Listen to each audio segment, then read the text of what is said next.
Bom dia, pessoal, queridos participantes da rede, os que se inscreveram, que vão assistir depois, mas inicialmente a presença de cada pessoa que tem uma história, que é a primeira vez, então é com muita alegria que a gente começa mais essa reunião, a segunda desse 2023, mas, na verdade, as primeiras começaram em 1993. Então, a gente vai pensar em alguma comemoração bem bacana, porque já são 30 anos de encontro para discussão de qualidade de vida que foi tomando. Sempre tem novidade, não é? E também tem as coisas tradicionais. Então, eu queria começar. Eu vou. Aproveitando quem chegou, né? Falar o nome, a profissão, o que espera do tema de hoje. E vamos começar para quem nunca veio, que são duas, que eu estou vendo. Eu acho que é a Cris, não, acho que três, o Matheus, não sei, e a Michelle. Mas, assim, papo rápido, o que vocês acham? Bom, eu ia dizer que eu sou professora aposentada na FEA, sênior na Poli, coordenadora da FIA. Tenho um núcleo de gestão de qualidade de vida, que é a minha empresa, ou guarda-chuva ou suporte. Acho que é uma empresa colchão, né? Que segura as buchas. E estou nessa estrada aí já faz um bom tempinho. Acho que na psicologia desde 1970, faz um tempinho já. É isso. Então, vamos lá, Luana, bem-vinda. Gente, eu pus um pôster aqui do Monet aqui no final, estou vendo que ele vai fazer muito barulho. Vamos ver. Está caindo, o Monet está caindo. Segura o Monet, segura o Monet. Então, beleza. Então, vamos lá. Cada um, por favor, quem quiser falar, a gente faz uma apresentação curtinha. Então, o nome, a profissão e o que espera da live de hoje. A gente deve terminar em torno da 1 hora, tá bem? Carlos, eu sinto que você quer falar, que você já está na base. Eu tinha pensado... Olha, eu deixei a mão assim, levantada, Ana. Então, vou começar. Eu sou a Cristina, estou sem câmera, gente. Tá bem, mas está linda na foto. O meu nome, então, é Maria Cristina Drummond Castro, sou professora adjunta da Universidade Federal Rural do Rio de Janeiro, campus de Três Rios. Meu contato com a Ana foi pela UFJF, pelo grupo de pesquisa, né, do professor Vitor Paradella, e estou na gestão de pessoas já também há bastante tempo. Tenho também o meu grupo de pesquisa, e é um prazer muito grande estar aqui hoje, fazendo parte dessa equipe que eu tenho certeza que a gente vai ter ótimas conversas. Então, muito obrigada pela recepção e um bom dia para todos nós. Obrigada, bem-vinda. Cris, por favor, use o chat para colocar o link do seu grupo de pesquisa, das atividades. Gente, esse chat é um chat Mercado Livre, tá bem? Então, podem fazer propaganda, podem conversar e tal. O de mais difícil aqui é acertar a fala na telinha, mas até aí não é um problema, assim, porque a gente tem bastante flexibilidade. Muito bem, Nancine, chegando, Luana. Quem agora falaria? Eu posso falar. Oi, gente, bom dia. Bom dia. Sou Michele.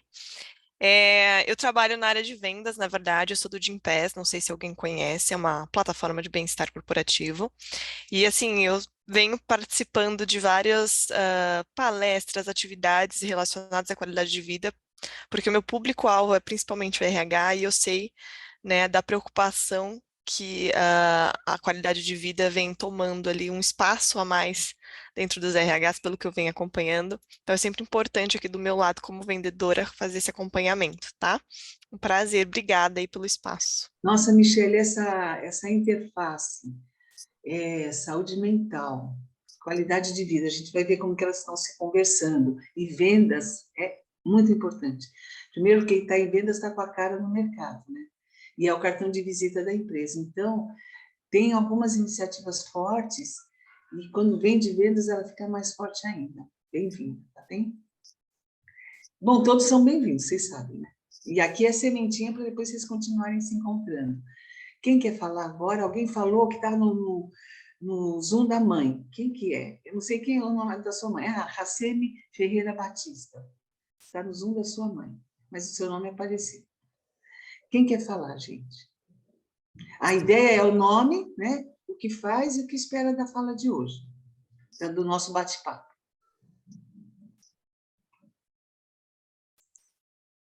Vamos lá. Luiz de Fora. Então, quem pode falar? Vocês querem que eu convide de novo? Então, eu vou convidar de novo o Carlos, que eu já tinha pré-convidado, depois a Valéria, a Nancy. Professor Carlos, por favor. Obrigada pela sua audiência. Bom dia a todos, meu nome é Carlos Maurício, eu sou designer, sou ergonomista, e meu ingresso aqui no GQVT foi tentar colocar um pouco da ergonomia como contribuição para a saúde mental.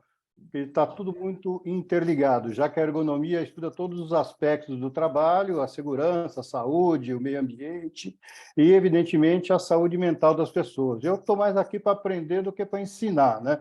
Então, essa minha participação é isso, é tentar captar mais informações de vocês da área de saúde mental para poder contribuir de uma forma mais assertiva, né? Eu tenho uma empresa de consultoria na área de ergonomia, que é a DCA Ergonomia e Design, e minha atuação como ergonomista é implantar sistemas de gestão de ergonomia nas empresas. Estou à disposição de vocês. Depois eu deixo o meu site aí, meu Por celular favor. aí no chat, tá ok? Isso. Obrigadão. Com certeza vai ser um sucesso a nossa conversa. Obrigada, Carlos. E é importante deixar aqui os contatos para a gente ter uma boa base de dados de troca, de especialidades. Carlos, eu não sei, você é matemático ou engenheiro? Engenheiro e designer. Ah, beleza. Eu sabia que você era de hard skills, mas com essa pegada forte de soft skills. Mas você é um cara de hard skills. Legislação, normas, tal, e eu acho que dá um arcabouço. Exatamente. O termo arcabouço está meio batido, mas dá uma estrutura, uma arquitetura forte para a nossa discussão. Obrigada, Carlos. Quem que você indica? Eu vou fazer aquele velha história. Vou indicar o meu amigo e a minha amiga Flávio Canasal e Cláudia, que estão em Lisboa ainda. Quantos séculos, hein? Vamos lá.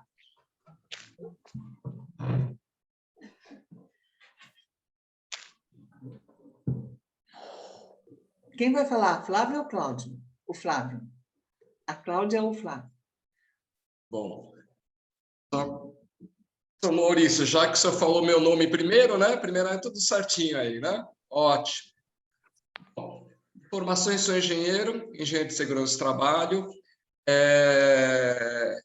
Realizo trabalhos na área de ergonomia, um bom tempo, e hoje estou fazendo um doutoramento aqui em Portugal, na área de validação do questionário psicossocial aqui na Marquês SOC 3. Muito bem. E saúde mental para você, o que é? Porque a gente está tentando... Eu fiquei pensando, será que existe estado da arte? No momento a gente está no estado da desarte, né? Que está uma demanda forte, misturada, é bom. Mas onde que está a tal da saúde mental, né? Como que você vê isso? Que você comentou, né, professora? Desfazer as coisas, né? Um item só. Gente, olha, o Peri foi meu aluno em 1900 antigamente. O Racemi falou uma coisa bem legal sobre bem-estar e produtividade. Você só coloca a tua formação, por favor. Professor Edson, obrigada por estar entrando. Eu sei que está conciliando com outras atividades. Bárbara, minha querida doutoranda, minha última doutoranda. Não posso nem falar que eu me emociono. Dos 60 mais, Nancy, Inês, Matheus, Luana. Eu acho que Paulo, a gente vai caminhando. Vamos lá, Jade. Então, Flávio, eu queria ouvir de você, o que você acha? Eu já vou entrar no tema, tá? Aí, cada um que for falando, já vem falando um pouquinho do tema. A ideia é a gente conhecer, aí eu vou provocando as falas, e a gente vai depois fazendo sínteses, indagações, eu vou fazendo mais o papel de moderador, tá? Inês, é a primeira vez que você está vindo, né, Inês? Sim? Daí você conta lá também, sim. Vai ser conta depois. Tá bem? Deixa eu ouvir o Flávio. Se deu para fazer uma síntese, Flávio, como que você vê essa questão de saúde mental na perspectiva da engenharia de segurança?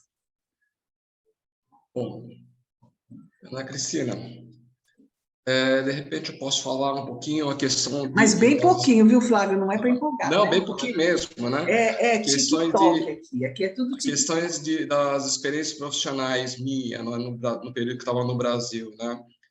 Ou seja, o quanto que a nossa saúde mental é provocado, né, pelas demandas de trabalho nossos do dia a dia, né? Ou seja, a quantidade de trabalho, as questões de prazos de serem entregues, as pressões de diversas questões técnicas ou não técnicas de relacionamento com as pessoas, ou seja, tudo esses fatores fazem com que a nossa saúde mental, né, pode se afetar ou não pode ser afetado, né?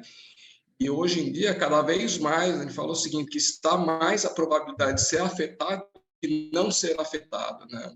Então, é um pouquinho nessa questão do caso, né, Cristina? Isso que você falou são ótimos indicadores, né? Muito Sim. bem, Flávio. Quem que se indica para falar? Bom, a Cláudia agora, que o Maurício falou, né? O Flávio e a Cláudia. Bom, ali. Então, eu sou Cláudia Olai. O que eu faço? De formação, eu sou fisioterapeuta, aí eu tenho a minha trajetória profissional na área da ergonomia. Acabei vindo faz 3 anos para Portugal para fazer um doutoramento aqui em Portugal. A minha pesquisa é ligada a fatores psicossociais, então eu estou num grupo de pesquisa aqui em Portugal que estuda as questões psicossociais. Nós dois estamos fazendo a validação de um instrumento de avaliação, que é o COPSOC 3, o Flávio nas questões das instituições públicas e eu, Cláudia, com instituição privada, né? Especificamente indústria. Cláudia, deixa eu te interromper. O que é o COP? É o questionário psicossocial de Copenhague. É um questionário dinamarquês que estuda as questões psicossociais. E você está validando para um segmento específico? Coloque aqui o nome, a sigla direitinho, onde tem o núcleo de pesquisa. Pode deixar. Esses dias me pediram um protocolo psicossocial e eu não tinha um específico. Até eu construí um que eu preciso validar, que é o protocolo de... eu falei assim, como tem o protocolo sanitário, o protocolo de acolhimento psicossocial. Aí eu joguei num grupo de pesquisa, mas depois eu não trabalhei. Mas ele está conversando com isso também, mas fora isso eu não conheço, então seria muito bom, vou agradecer. Eu vou te cortar e perguntar o que você acha de saúde mental, uma palavra. Tá. Bom, então, eu acho que o meu tema, ele já reflete, né, muito o porquê de eu estar nesse encontro de hoje, ou seja, quando falamos em fatores psicossociais, nós estamos falando em fatores, né, que vão afetar, de uma certa forma, a saúde, o desempenho e a satisfação do trabalhador em relação ao seu trabalho. E nesse impacto, né, que pode vir a ter na saúde, a gente pode ter esse impacto na saúde não só física, como na saúde mental. Então, participar hoje vem para me trazer mais informações a respeito disso e agregar no meu dia a dia mesmo de pesquisa e de práticas laborais. Nossa, que chique. Eu acho que tem uma coisa que foi falada aqui, a gente pode focar como indicador, que é satisfação com frustração. Será que esse balanço de satisfação com frustração gera saúde mental, gera doença, gera sofrimento criativo, gera sofrimento desagregador? Obrigada. Nossa, Mônica, lá do Nordeste. Gente, está entrando um monte de gente legal aqui. Eu vou pedir para vocês colocarem no chat, para a gente não perder a chance, uma palavra-chave para a saúde mental hoje, assim, aqui e agora. Oi, Carminha, quanto tempo? Então, aqui, ó, tá lá todos, chat. Palavra-chave, eu não combinei com o Tiago de fazer aquele gráfico de nuvens, mas se tiver apostos depois, boa, obrigada, Racene. A Jade Importância, muito bem. Qual que é a tua formação, Racine? Depois você escreve para mim, por favor. Ô, Peri, muito bem. Ainda lembro quando você ensinou a fazer a segurança em instalação elétrica. Roberto, muito bem. Roberto, qual que é a sua palavra-chave? Administração de empresa. Qual que é a sua palavra-chave para a saúde mental? Por favor. Isso. Todo mundo coloca, a gente vai salvar e vai tentar disponibilizar de alguma forma. Obrigada, Nancy. Mônica, quanto tempo? Então, cadê você? Ah, Cláudia, você quer finalizar e indicar alguém, por favor?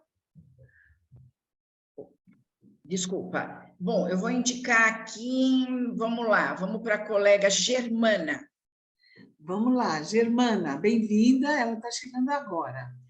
Então, o que queria, se você puder falar o seu nome, formação, e vamos trabalhar agora com palavras-chave sobre saúde mental. E já eu vou jogar a questão, o nível, estado da arte da saúde mental. A próxima pergunta, tá? É só spoiler.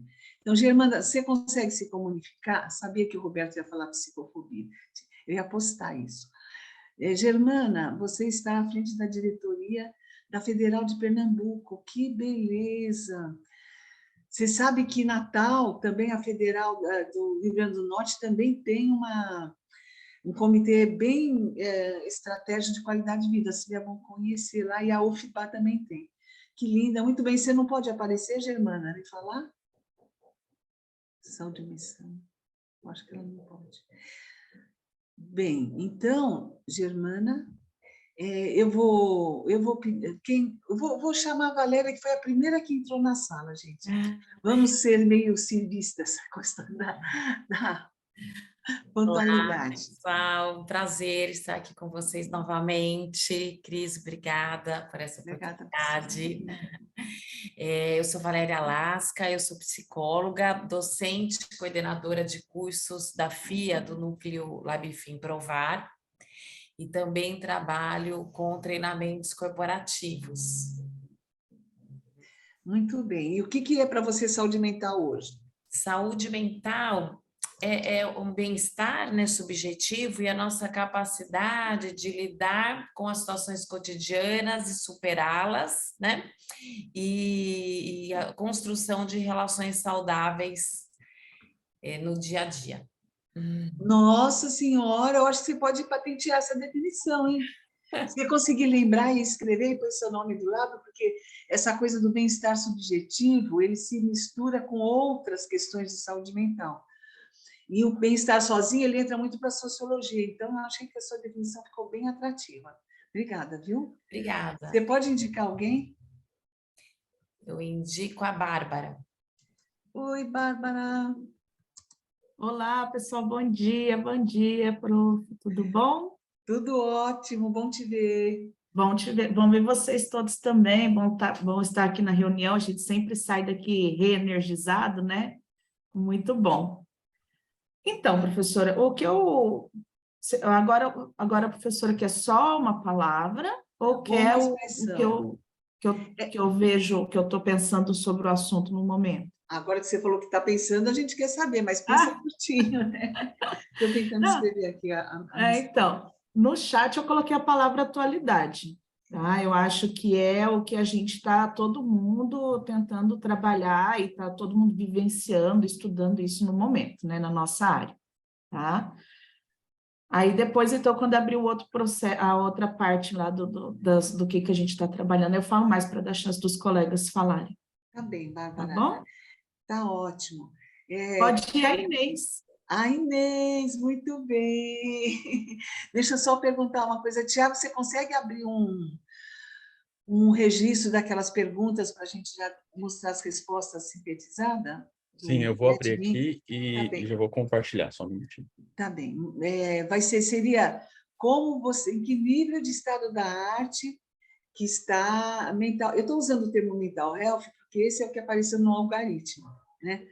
Que é a tal da a saúde mental, mas com um jeito mais moderno, vamos dizer assim, um pouquinho afastado das manifestações psiquiátricas.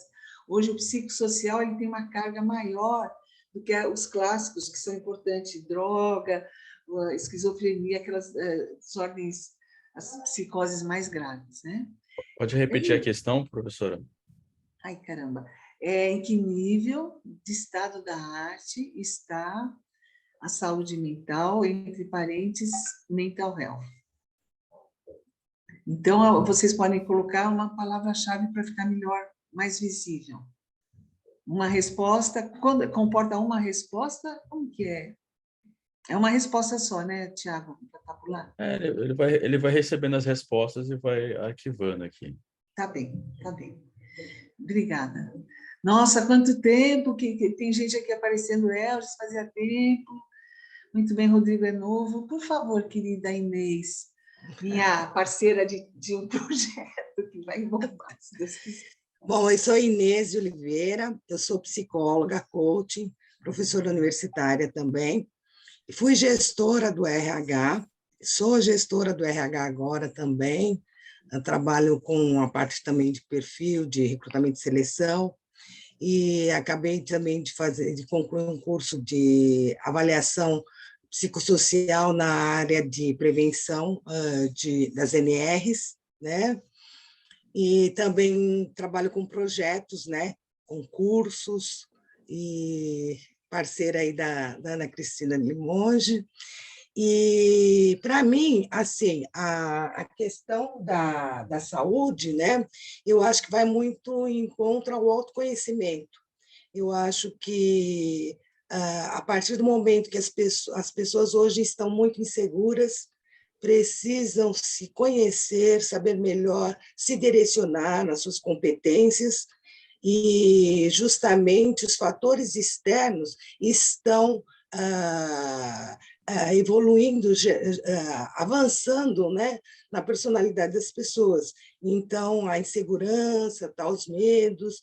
Então, eu acho que se você se conhece, você sabe exatamente os seus objetivos e o que você quer, você consegue realmente ter uma boa qualidade de vida. Esse fator do autoconhecimento, ele entra muito como uma panaceia grande, né? Assim, se autoconheça. Mas o que seria, como que a pessoa pode obter esse autoconhecimento, Inês, para a saúde mental? Eu acho que esse é um termo que a gente fala empoderamento, fala outras coisas mais, se vocês quiserem também colaborar com essa questão. Mas como que você acha que a pessoa pode ter autoconhecimento? Eu acho que a partir do momento que ela começa a verificar exatamente o que fazer realmente um retrato das suas competências, o que ela busca, quais são que até entra, acho que no estado da arte, né, que é o que ela gosta, né? Então, porque hoje, geralmente, as pessoas acabam buscando um trabalho pela necessidade, e tudo bem, existe o fator sobrevivência, porém, ela tem que reservar um espaço onde ela possa estar dando vazão às coisas que ela realmente gosta, o lazer, a um trabalho, né? Que ela consiga ter um equilíbrio na vida dela. Tá, familiar, e isso vai buscando o quê? Eu acho que o principal é o que eu quero para mim, tá? O que eu busco para mim. E então, aí, na linha sim. da satisfação, frustração, está me ocorrendo que qual é o espaço. Eu pensei aquele hexágono de Kertész, lembra que tinha aquelas coisinhas? Eu pensei assim, qual é o tamanho da sua saúde mental, sabe? Considerando alguns fatores aí, pensando naquele hexágono, que tamanho que fica a saúde mental, a percepção de saúde mental, pensando no conceito de espaço, que é um conceito também bem ergonômico, né? Bacana, hein, Inês? Eu acho que você também podia fazer que nem a Valéria, botar um pouquinho do que você escreveu aqui no texto, que ficou muito lindo. Ficou tá muito bom. legal, muito legal. Tá. O que você indica, Inês? Pessoal, olha, um abraço em cada um que está chegando, que já estava aí. Tem bastante. É um prazer ver cada um de vocês. Eu estou olhando. Espera aí, que eu vou indicar. Maria Cristina já falou? Já falou logo no comecinho. E a Jade? A Jade, eu acho que não. O nome é um nome que já chama atenção, né? Mas eu acho que não, né, Jade? Será que ela consegue falar? Não, eu ainda não falei. Então bem-vinda. Meu nome é Jade, eu sou estudante de Engenharia de Produção e Marketing e coincidiu de eu estar cursando Gestão de Pessoas nesse período, nas duas faculdades. Aí eu entrei na palestra porque chama atenção isso de saúde mental. Porque vivemos um período de pós-pandemia onde as pessoas estão cada vez mais ansiosas, precisam de auxílio e as empresas não sabem como ajudar. Uhum. Muito bem. Bem-vinda ao mundo da engenharia com a hard skill, com soft skill. A engenharia de produção ela tem uma pegada de soft skills bastante forte, né? De lá a gente tem a questão dos ergonomistas, times de trabalho, células de produção, produtividade saudável e sustentável. Sim, até rola uma brincadeira que fala que engenharia de produção se mexe em todas as outras. Isso mesmo. Ela faz toda a cadeia de inter-relações. Obrigada, Jade. Que faculdade que você está fazendo? Qual é o nome? Eu faço engenharia de produção na Uninter e marketing na Unifatesc. Nossa, trabalha bastante. Muito bem. Quem que você indicaria para falar? Gente, até agora só tem 2 respostas, é isso? Eu não sei quem está na live. Pode ser no que você enxergar, você escolhe. O Helgis, eu acho. Bem-vindo, Helgis. Muito bem, nosso filósofo. Bom dia, boa tarde. Bom dia, Helgis. Não sei que país que você está, né? Ainda é bom dia. Então, Cris, faz muito tempo mesmo que eu não voltava por aqui. Eu estou já há alguns anos trabalhando como psicanalista.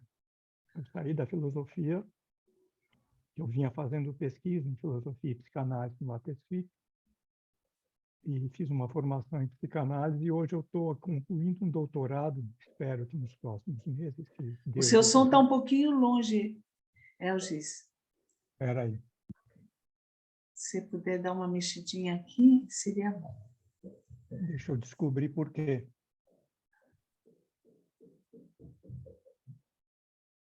Melhorou? Eu acho que sim, Tá. Então, eu estava contando que eu trabalhava num laboratório chamado LaTeSFIC, e misturava filosofia e psicanálise, né?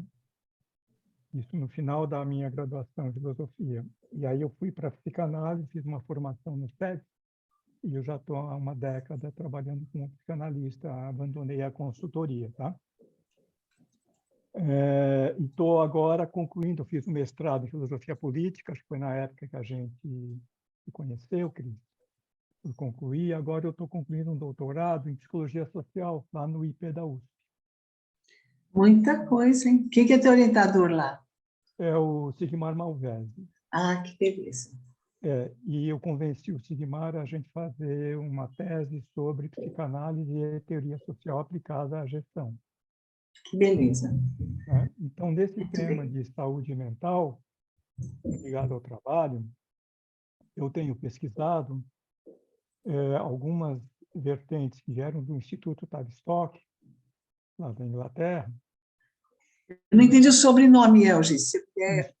O Instituto Tavistock. O Tavistock Institute. Tá. Nossa, Tá. ele está ativo. Faz tanto tempo que não tenho notícias.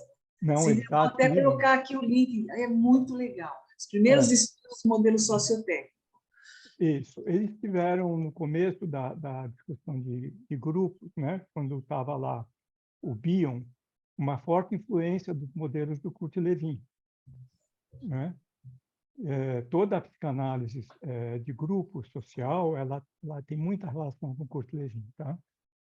Mas o que aconteceu é que, a partir das experiências de grupo do Bion e do Folk, o pessoal do Tavistock desenvolveu certas abordagens ligadas a empresas, né? Uma dessas abordagens que eu gosto é uma mulher chamada Isabel Leaf, que discute as empresas como locus de processamento e elaboração de angústia. Ou seja, a teoria é que as empresas, elas tanto podem gerar, as organizações de trabalho em geral, na verdade, elas podem gerar angústia como elaborar angústia. Ok? E eu acho que essa é uma discussão que casa bem com a ideia de saúde mental, na medida que um dos elementos da psicanálise, né, e de essência de harmonia e de bem-estar, é como você elabora as suas próprias angústias. Então, se você está num ambiente que ao invés de ajudar, atrapalha, porque gera e constrói angústia, você decresce a saúde mental do grupo. Muito bem. Agora eu vou judiar de você. Como você define angústia? Então... Mas fala pouquinho, desculpa, é aquela coisa, né, que eu vou tentar a angústia ser bem elaborada, sucinto. sofrimento criativo e tal. Tá entrando bastante gente, que delícia. Sueli, Thaís, bem. Essa é uma pergunta que precisa de muito tempo a responder, mas eu vou fazer a melhor síntese que eu puder. É a maneira como eu entendo, né? Angústia, para mim, é o sentimento de desconforto psíquico que não tem capacidade de ser nominado. Não é medo e não é ansiedade, que são sucedâneos da angústia. Tá? Infelizmente, na tradução que se fez do alemão para o inglês, do Freud, se usou a ideia de angst como ansiedade, anxiety.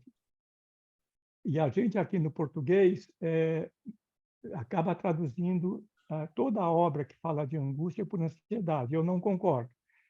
Eu acho que a ansiedade tem nominação, tem objeto.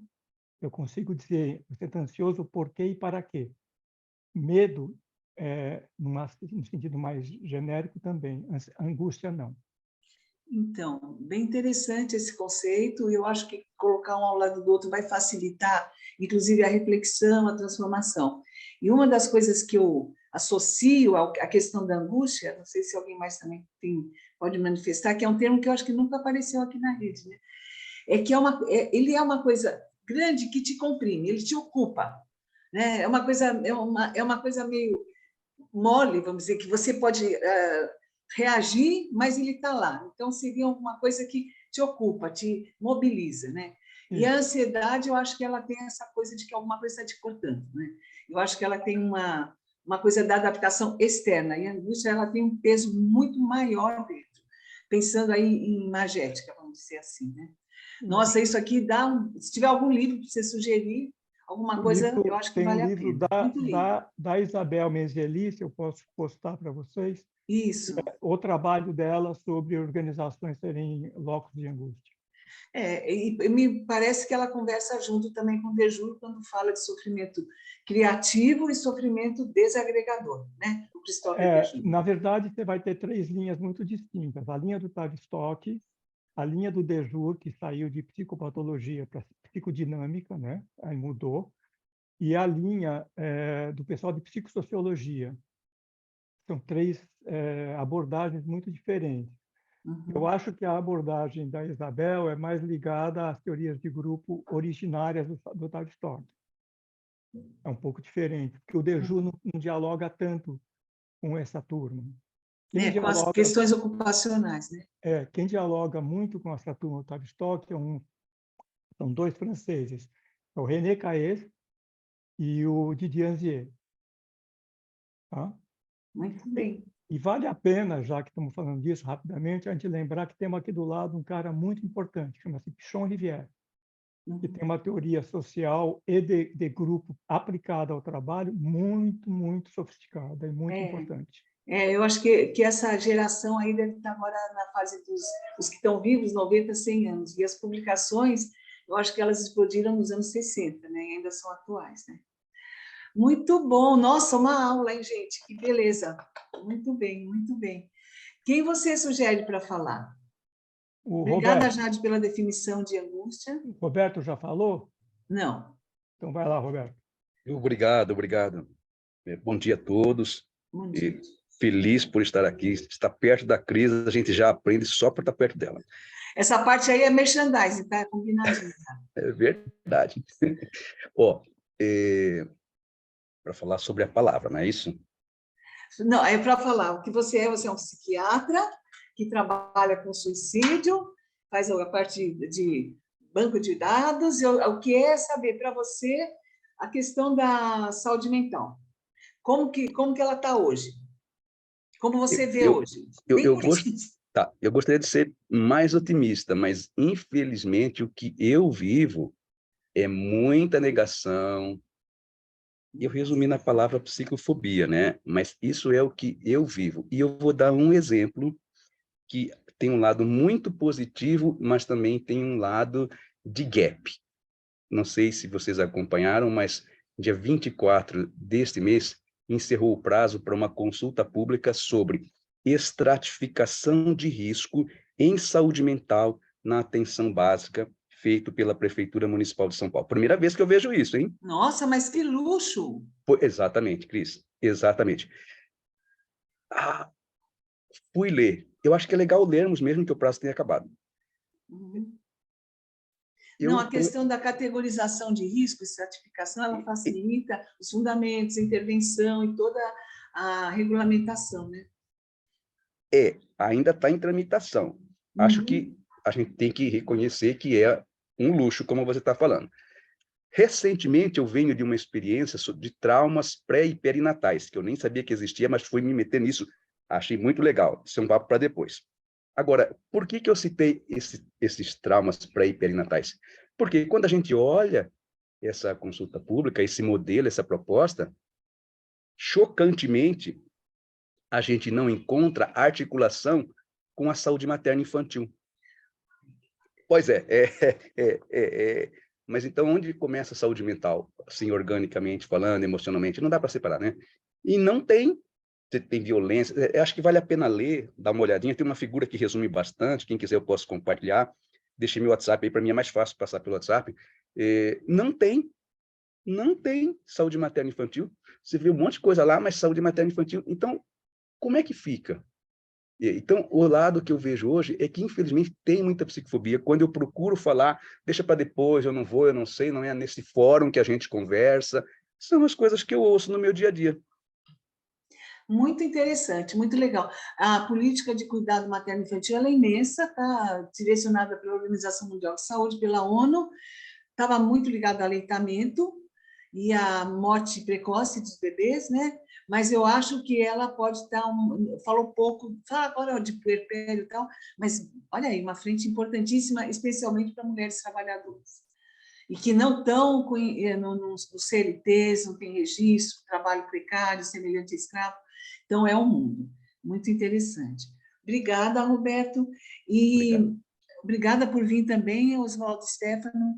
Que grupo mais gostoso. Mônica, quem você indica para falar? E o que é falar? A pessoa se apresenta e agora vamos mudar um pouquinho a puxada para estado da arte da saúde mental nas empresas, tá bom? Eu indico o Oswaldo. Mas, gente, que panela que é isso aqui, viu?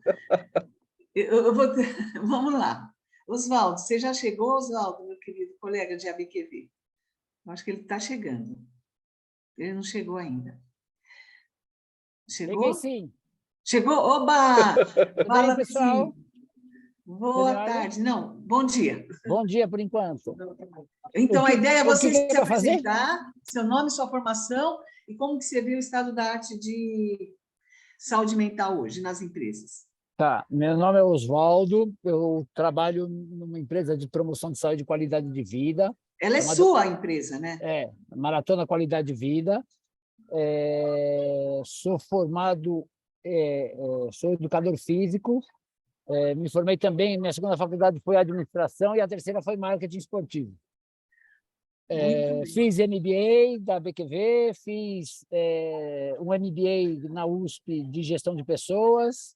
Já fechou o MBA da BQV ou está aberto? A BQV fechou. Já começaram as aulas, mas eu acho que se der um aperto lá, dá para entrar ainda. Tá? Então, depois põe aí o link, por favor. Tá bom. Qual que era agora? Esqueci a pergunta. Qual o estado da arte da saúde mental, da mental health, das empresas? Assim, a experiência que eu tenho hoje, né, com os clientes da empresa que eu trabalho, é que ainda o pessoal tem procurado muito ações focadas na saúde mental. Num primeiro momento, durante a pandemia, teve um boom, mas eu tenho visto que a coisa continua, a coisa não está brincadeira, não. Pelo contrário, né? Acho que o pessoal tomou muita importância para cuidar de quem cuida das pessoas, né? As empresas têm investido bastante nesse segmento eu acho que não vai parar por agora, né? Não é um negócio que está resolvido. Pelo contrário, né? Oswaldo, esse serviço é psicoterapia ou tem programas maiores que mexem na cultura? Não, são programas de EAP, a gente tem lá uns coaches de psicologia com as psicólogas dentro da empresa, que a empresa mesmo contrata. O que é esse EAP? EAP é aquele serviço monitorado por telefone, né? Com o nosso grupo de psicólogas que atende 24 horas aí as pessoas que necessitam dentro das empresas. E também tem bastante ação focada em saúde mental, que são as ações de mindfulness, de meditação, focadas em terapias cognitivas. É assim, e está a demanda é muito grande, muito grande. Muito legal. Eu vou pedir agora, então, para a gente abrir e ver o chat. Já tem respostas, Thiago? As pessoas responderam?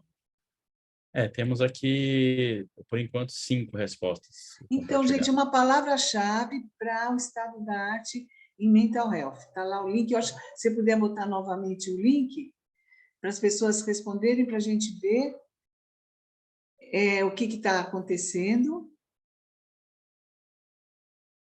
Em que nível de estado da arte está a saúde mental? Isso mesmo.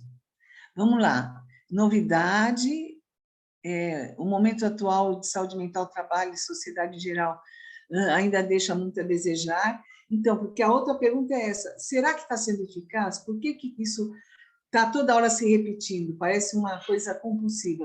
Eu acho que a gente não acertou a pegada ainda, né? Pós-pandemia, a discussão do bem-estar emocional tem trazido considerações relevantes para a reflexão dos ambientes. Isso é verdade, está dando uma chacoalhada nos ambientes, né? A questão de que é um tema atual, está na crista da onda, como a Bárbara falou, média cobrança e muito estresse, quer dizer, a saúde mental está média. Eu vou aproveitar essa janelinha aqui e pedir para o Paulo mostrar um pouquinho do que a gente está quase finalizando, daquele estudo que a gente fez durante a pandemia, os 800 professores. Esse relatório ele vai ficar disponível já no site, no estado que está, e depois a gente vai botar a versão final. Então, Paulo, você pode abrir e mostrar para a gente um outro ponto. Quem fez a consolidação foi o Thiago, né? Nosso designer, CEO designer, e o nosso criativo, científico, ele falou, vamos tentar, tem que fortalecer isso cientificamente, né? Então, eles são os meus grandes braços, né, nessa manutenção dessas discussões da rede, do núcleo e do projeto Insight. Então, a gente vai mostrar um pouquinho, rapidamente, para depois vocês consultarem com mais calma no estado que está, da arte, que é semi-pronto, né? Ele está preparado, mas ainda falta uma finalização. Dá para abrir, Paulo? E aí, Oswaldo, você indica alguém para falar depois que a gente apresentar isso, por favor. Pode deixar. Alguém que estiver com a câmera desligada. Alguém que estiver com a câmera desligada? Ô, maldade, às vezes não quer abrir. Olha, eu deixei de forçar a barra, com isso que eu já passei alguns arrependimentos. Então, você pode falar, Paulo? Seria melhor abrir o som. Com som fica mais fácil de falar, né? Eu costumo dizer que se aqui fosse um filme, né? Nós estaríamos na fase pós-produção, né? Como é um trabalho de pesquisa, está numa fase final, né? De finalização.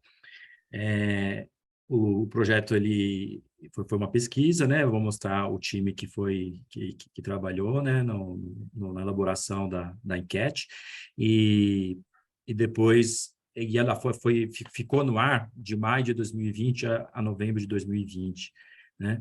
E houve aí cerca de mais de 800 respostas e depois nós criamos algum critério de exclusão porque havia respostas duplicadas, enfim, a gente criou uma metodologia de qual seria o critério de inclusão para estar aqui na versão final da análise de dados, né? Olha, horas e horas de trabalho É. de todos, né? É verdade. Mas essa exclusão aí foi uma coisa bem importante também. Sim.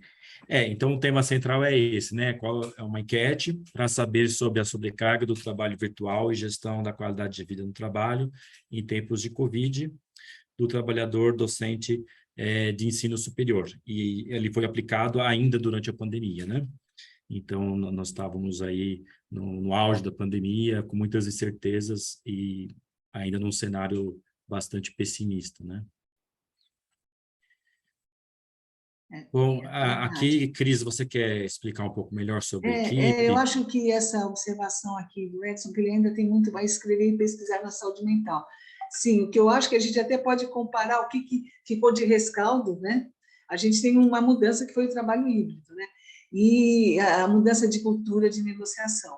Olha, Paulo, eu prefiro que você e o Tiago destaquem 2 ou 3 pontos e depois convidamos, pode até passar o link para consulta, quem quiser aqui, e convidamos vocês para lerem com mais calma.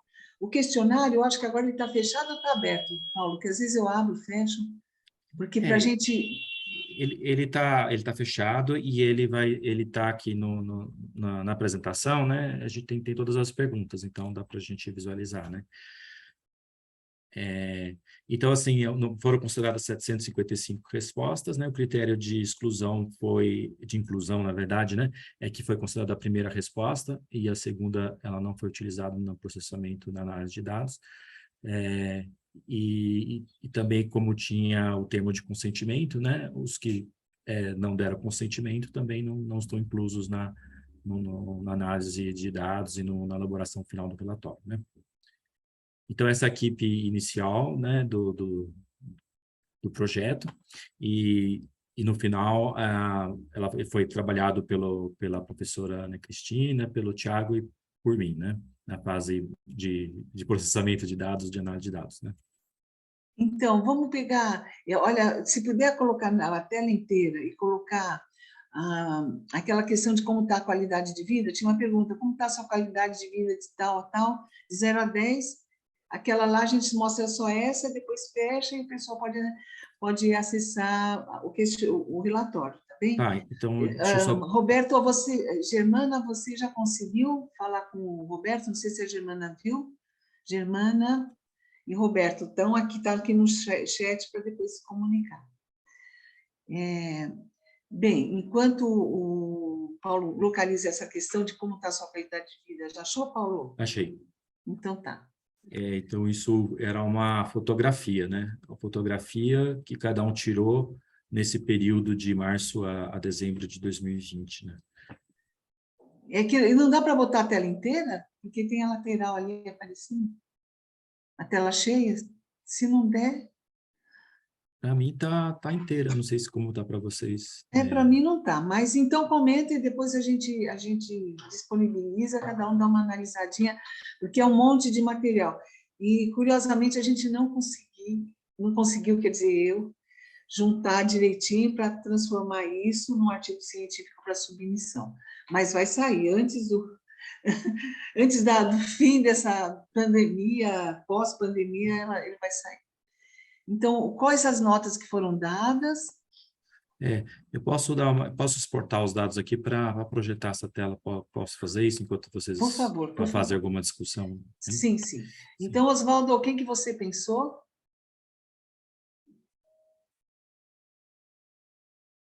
Indicar? Eu já pensei e vou indicar a Valéria. Oi, a Valéria. A Valéria falou no comecinho. Falou? Falou. Não sabia. Então, deixa que eu vou então, trocar pela Sueli. Muito bem, Sueli.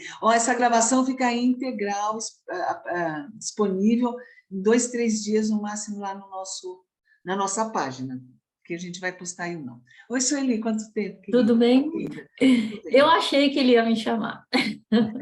Também? Nossa, gente, que compraria! Mas engraçado. Bom, eu não peguei o comecinho, tá? Mas não tem importância. A missão é você comentar a saúde mental. você faz. Isso, eu ia complementar um pouquinho a fala do Oswaldo, porque a gente está muito dentro do mundo corporativo, né? Então, eu trago mais essa visão do mundo corporativo, de como que estão vendo essas questões, e complementando até a fala do Oswaldo aí.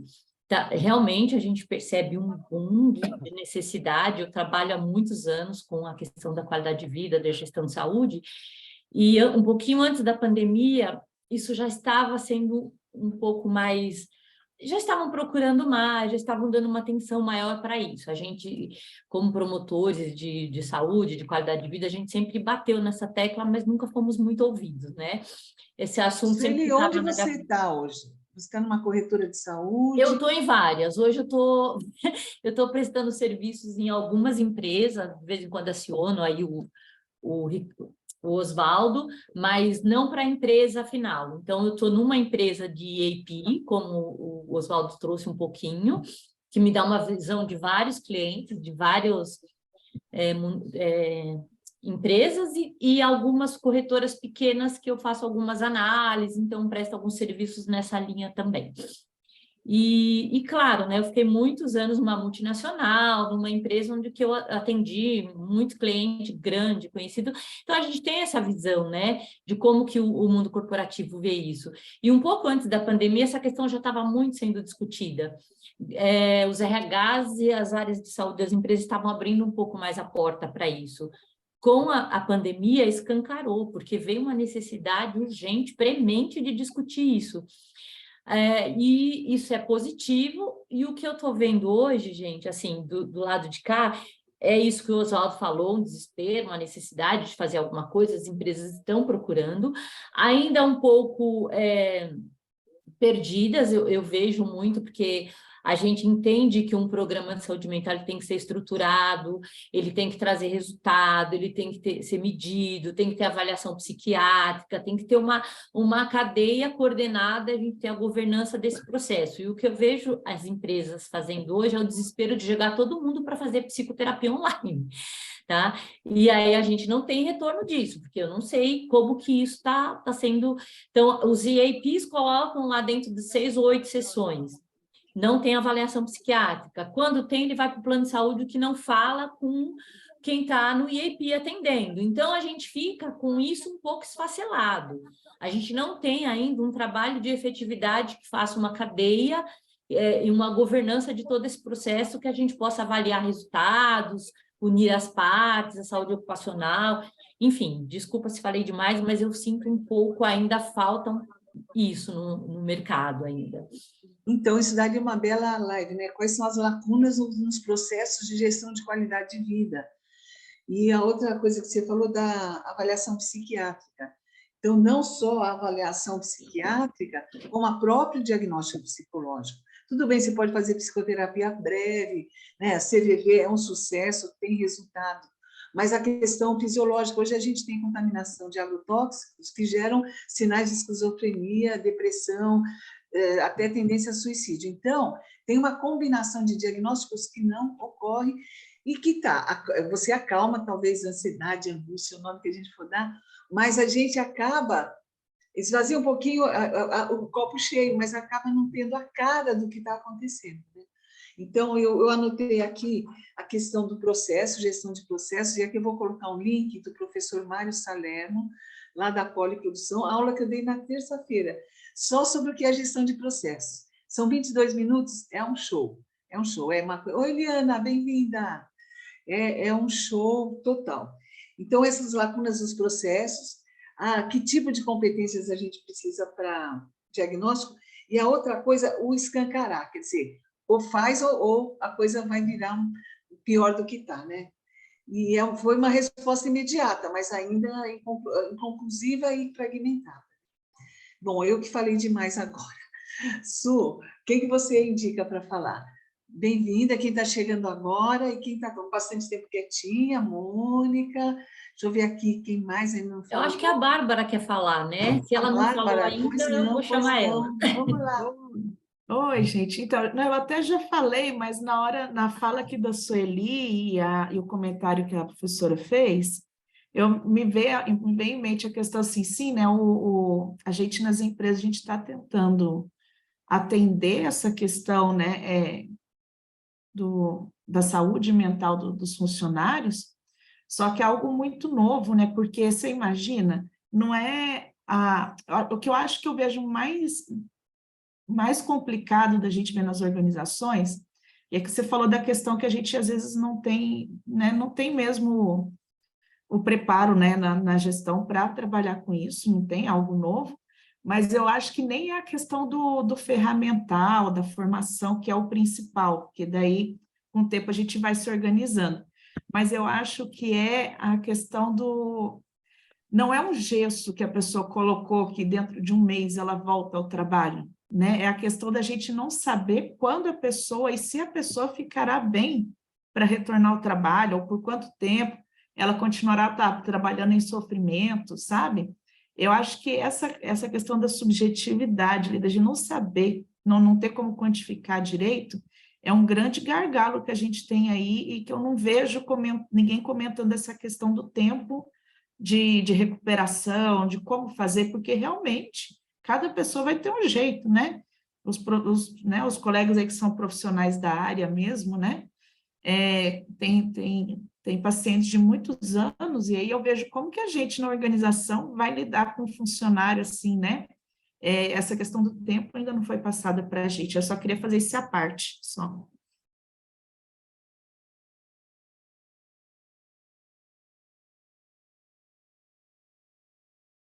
Professora, seu microfone está fechado. O Roberto, na última reunião, Bárbara, falou que um dos problemas graves era a alta precoce nos afastamentos de trabalho. Lembra, Roberto? Que você trouxe isso. E a Bárbara falou de novo, que ia falar também, Valéria, quem for chamado de novo, comenta, porque a gente está com pouca gente, a gente vai ter tempo de idas e vindas, tá bem? Então, essa questão do diagnóstico é bem... da alta, ela é complicada, porque tem o custo de que a empresa paga, que a corretora paga, a cobertura. Então, esse também é um outro gargalo grave. Ontem eu ouvi que um paciente, quando volta para o hospital depois de 24 horas, após atendido, é porque o atendimento foi incorreto. É uma medida médica. Então, se estivesse no trabalho, o cara que volta e não consegue trabalhar e vai para o ambulatório, foi alta precoce. Fala, Roberto, e depois a Bárbara já indica alguém para falar, por favor. Isso mesmo, Cris.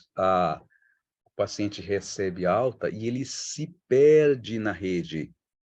Não tem segmento. E esse modelo ficou uma lacuna, esse modelo da consulta pública, para quem não tinha chegado antes, ele não faz ainda, pelo menos, uma articulação entre o público e o privado. Na prática, a palavra que eu entendo que mais representa isso tudo é desassistência. Essa é a palavra, desassistência. Infelizmente. Mas é isso aí. Obrigado por enquanto. Olha que indicador bacana. Você se sentiu desassistido durante o seu processo de adoecimento? Eu nunca vi ninguém perguntar isso. A gente entra já na queixa, reclame aqui e tudo mais, mas você fazer uma graduação, ter um Likert ali de satisfação, frustração, eu acho que seria bacana, né? Muito bem. E outra pergunta que eu criaria você sabe o que é angústia? Eu fiquei com esse negócio aqui. Muito bem. E quem você indicaria para falar? Bárbara? Ou se alguém quem você indicaria? Só para... Diana, seu vídeo está aberto, é melhor fechar para regular. Só para concluir, na questão que eu estava falando, nem da pessoa ter alta, porque ter alta quer dizer que, né, deu um horizonte de tempo ali, mas é justamente da gente, quando alguém sair, né, para atendimento, a gente não sabe, enquanto gestão, se eu fico contando com essa pessoa na equipe para daqui um mês, daqui um ano, daqui 2 anos, ou se, né, vai ficar como, né, licença saúde, e aí eu tenho que chamar alguém para completar a equipe. Eu sinto falta desse parâmetro, né? Bom, eu acho que dos colegas que estão aqui já foram todos, né, chamados. Acho que a Maria Cristina já falou, Maria Cristina? Já falou, olha, falta... Gente, levanta... Quem quer falar? Então, vamos fazer aberto. Assim. Falta a Mônica, que eu me lembro, que não falou. o Matheus, que falar. eu lembro, a Liana, a Nancy, esses 5 não falam, não falaram. E aí a gente pode alternar quem não falou com quem está levantando a mão, tá bem? E eu estou disponível para mostrar o material que você Ai, pediu também. desculpa. Então, só para fechar aquela apresentação, gente, tem tanto dado e a parte qualitativa é a mais maluca de todas, né? Mas vai ficar para vocês, para consulta. Vamos lá, só como estava a qualidade de vida na risca, né, pontual. Isso, obrigada, Paulo. Então, você pode comentar, porque eu não estou enxergando muito bem aqui. Vou dar um zoom. Eu vou completando, agora eu me entendi. Que legal. Nossa, eu nunca tinha olhado com atenção que merecia isso. Gente, nota 7 em qualidade de vida é em cima do muro, equivale a 5. Acreditam? Você pega o protocolo do Walton e outros mais, é que nem reprovado ou aprovados na escola, você precisa ter 7. Quando baixou de 7, né, seria o segundo quartil superior, né, abaixo, né, os 3 quartos, aí é porque a coisa já está começando a ficar grave. E não teve resposta acima, deixa eu ver aqui, me ajuda aqui como que estão essas porcentagens aqui, 7, 20%, é isso, Paulo? 7 é 21,2%, 8, 16,3%, 9, 2,9% e 10, 3,8%. Agora, decrescendo, né? Nota 6, 15,4%, nota 5, 16,3%, nota 4, 5,8%, nota 3, 6,7%, nota 2, 2,9%, nota 1, 3,8% e 0, 4,8% atribuiu nota 0 de satisfação. 8 empatou com 5, né? Sim. Não, olha só, esse miolinho aqui, se a gente somar, é o pessoal em cima do muro, não sei bem o que está acontecendo. E se a gente cruzar isso, por exemplo, com está sendo assistido, daria um bom samba, né? Você está com essa nota, mas você se sente assistido? Né? Se a gente cruzar com mais uma variável, eu acho que vai... E essa pergunta não tem nesse questionário. Mas qual foi o período que essa pergunta foi realizada? Foi de março de 2020 a dezembro de 2020. Pandemia on, né? Pandemia on. Auge da pandemia. E o bacana é que a parte qualitativa foram muitas falas, muitas, né? E aí isso é um questionário relativamente longo, eu acho, mas vamos lá. Então, obrigada, Paulo, está aí o dado. Quer ver mais algum slide dos slides? Eu acho que seria melhor a gente ouvir os nossos convidados, participantes, a não ser que você está lembrando de algum, Paulo, que você conhece mais os resultados, você e o Thiago, do que eu. Alguma coisa bacana que você viu que gostaria de mostrar para a gente? Assim, em geral, toda a pesquisa está bem interessante, né? Mas eu posso mostrar mais um slide, daí a gente se tiver mais tempo, volta para cá. E aí, se tiver o link daí para passar, ou o arquivo, você vê o que é mais interessante. Vocês podem até validar, comentar o que vocês vão receber. A pesquisa, né, ótimo. indica quantas horas são dedicadas para cada tipo de trabalho a seguir, né, de 0 a 24 horas. Então, a gente fez uma série de categorias, foram medidas, né, e muitas vezes a pessoa respondia, a gente conseguiu fazer uma distribuição aí de 24 horas. É pouco imaginável que alguém sinta que está trabalhando 24 horas, né?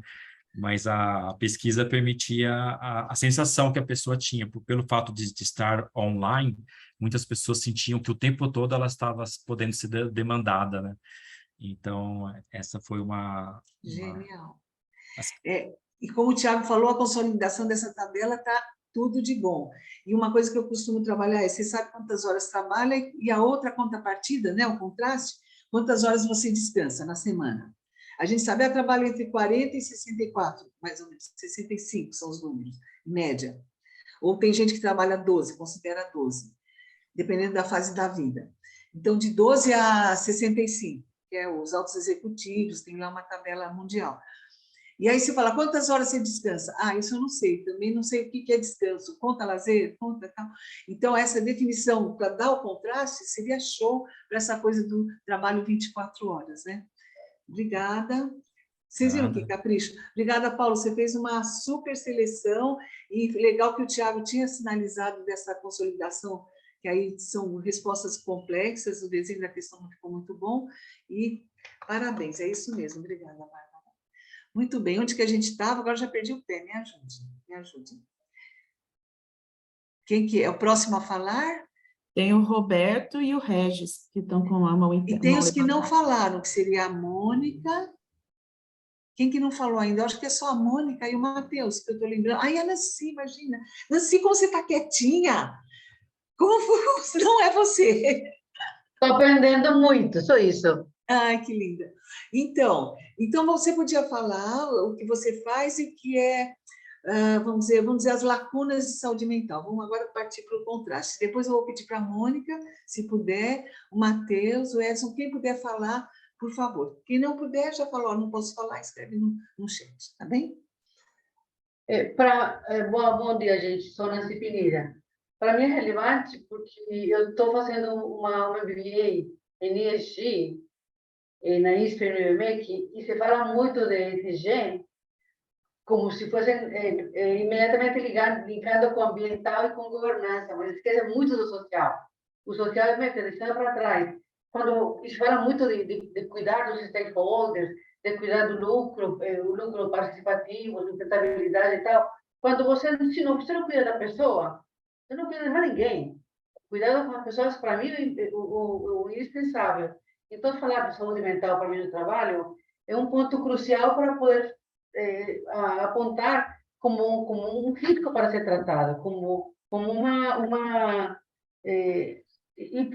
são implicações que vêm dentro do trabalho que na empresa, na corporação, não é muito medido. E o ESG precisa medir isso, ele mede isso, ele monitora isso, ele faz uma de materialidade, mas muito focado em questões ambientalistas e em governança. O social é muito genérico para saúde, para desempenho, para salário, para a escuta ativa, para a liderança, mas saúde mental é muito pouco o que se coloca. E, ultimamente, definitivamente, é uma doença do século.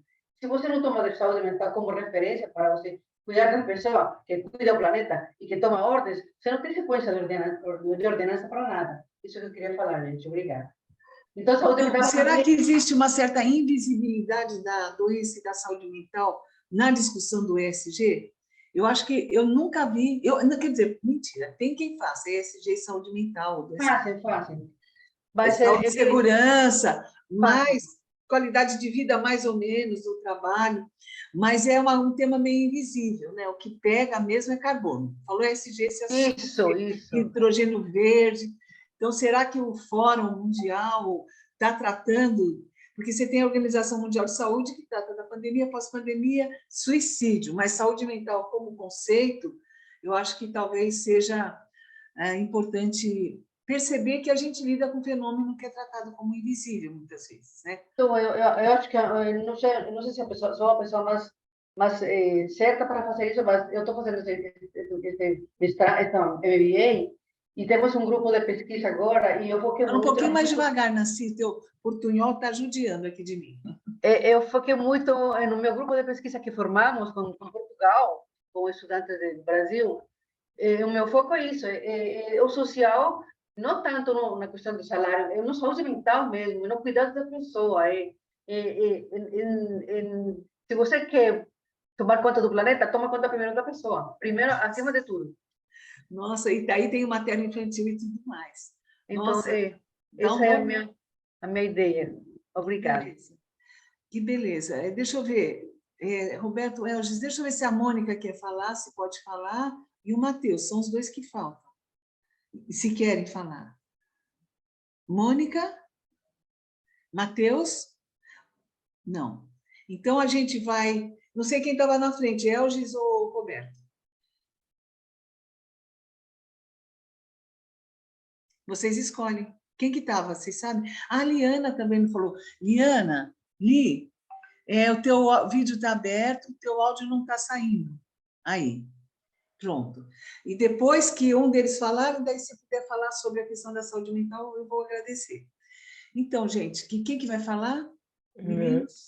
posso falar porque eu preciso sair daqui a pouco, eu não consigo ter muito tempo. Tá bem. Me perdoem. Não, essas coisas parecem estação de metrô, né? Vou dizer Central do Brasil, que também é mais romântico, né? Você entra, pega a conversa, sai, tal. Tá. Não, a próxima vez eu vim. Não tem problema nenhum. Fica tempo, tranquilo, amor aos pedaços aqui. É mas tudo junto, ao mesmo lugar, no mesmo tempo, sem compromisso cívico. Eu queria comentar. Cívico-militar para você, como eu ouvi fazer essa alguns semana. comentários bem rapidinhos para pontuar algumas Não coisas. precisa ser rapidinho, pode falar no seu tempo. Primeiro, eu acho que tem um conflito fundamental que sempre se repete, né, entre os objetivos e os interesses das organizações de trabalho e dos indivíduos. Quer dizer, esse conflito é histórico para mim, né?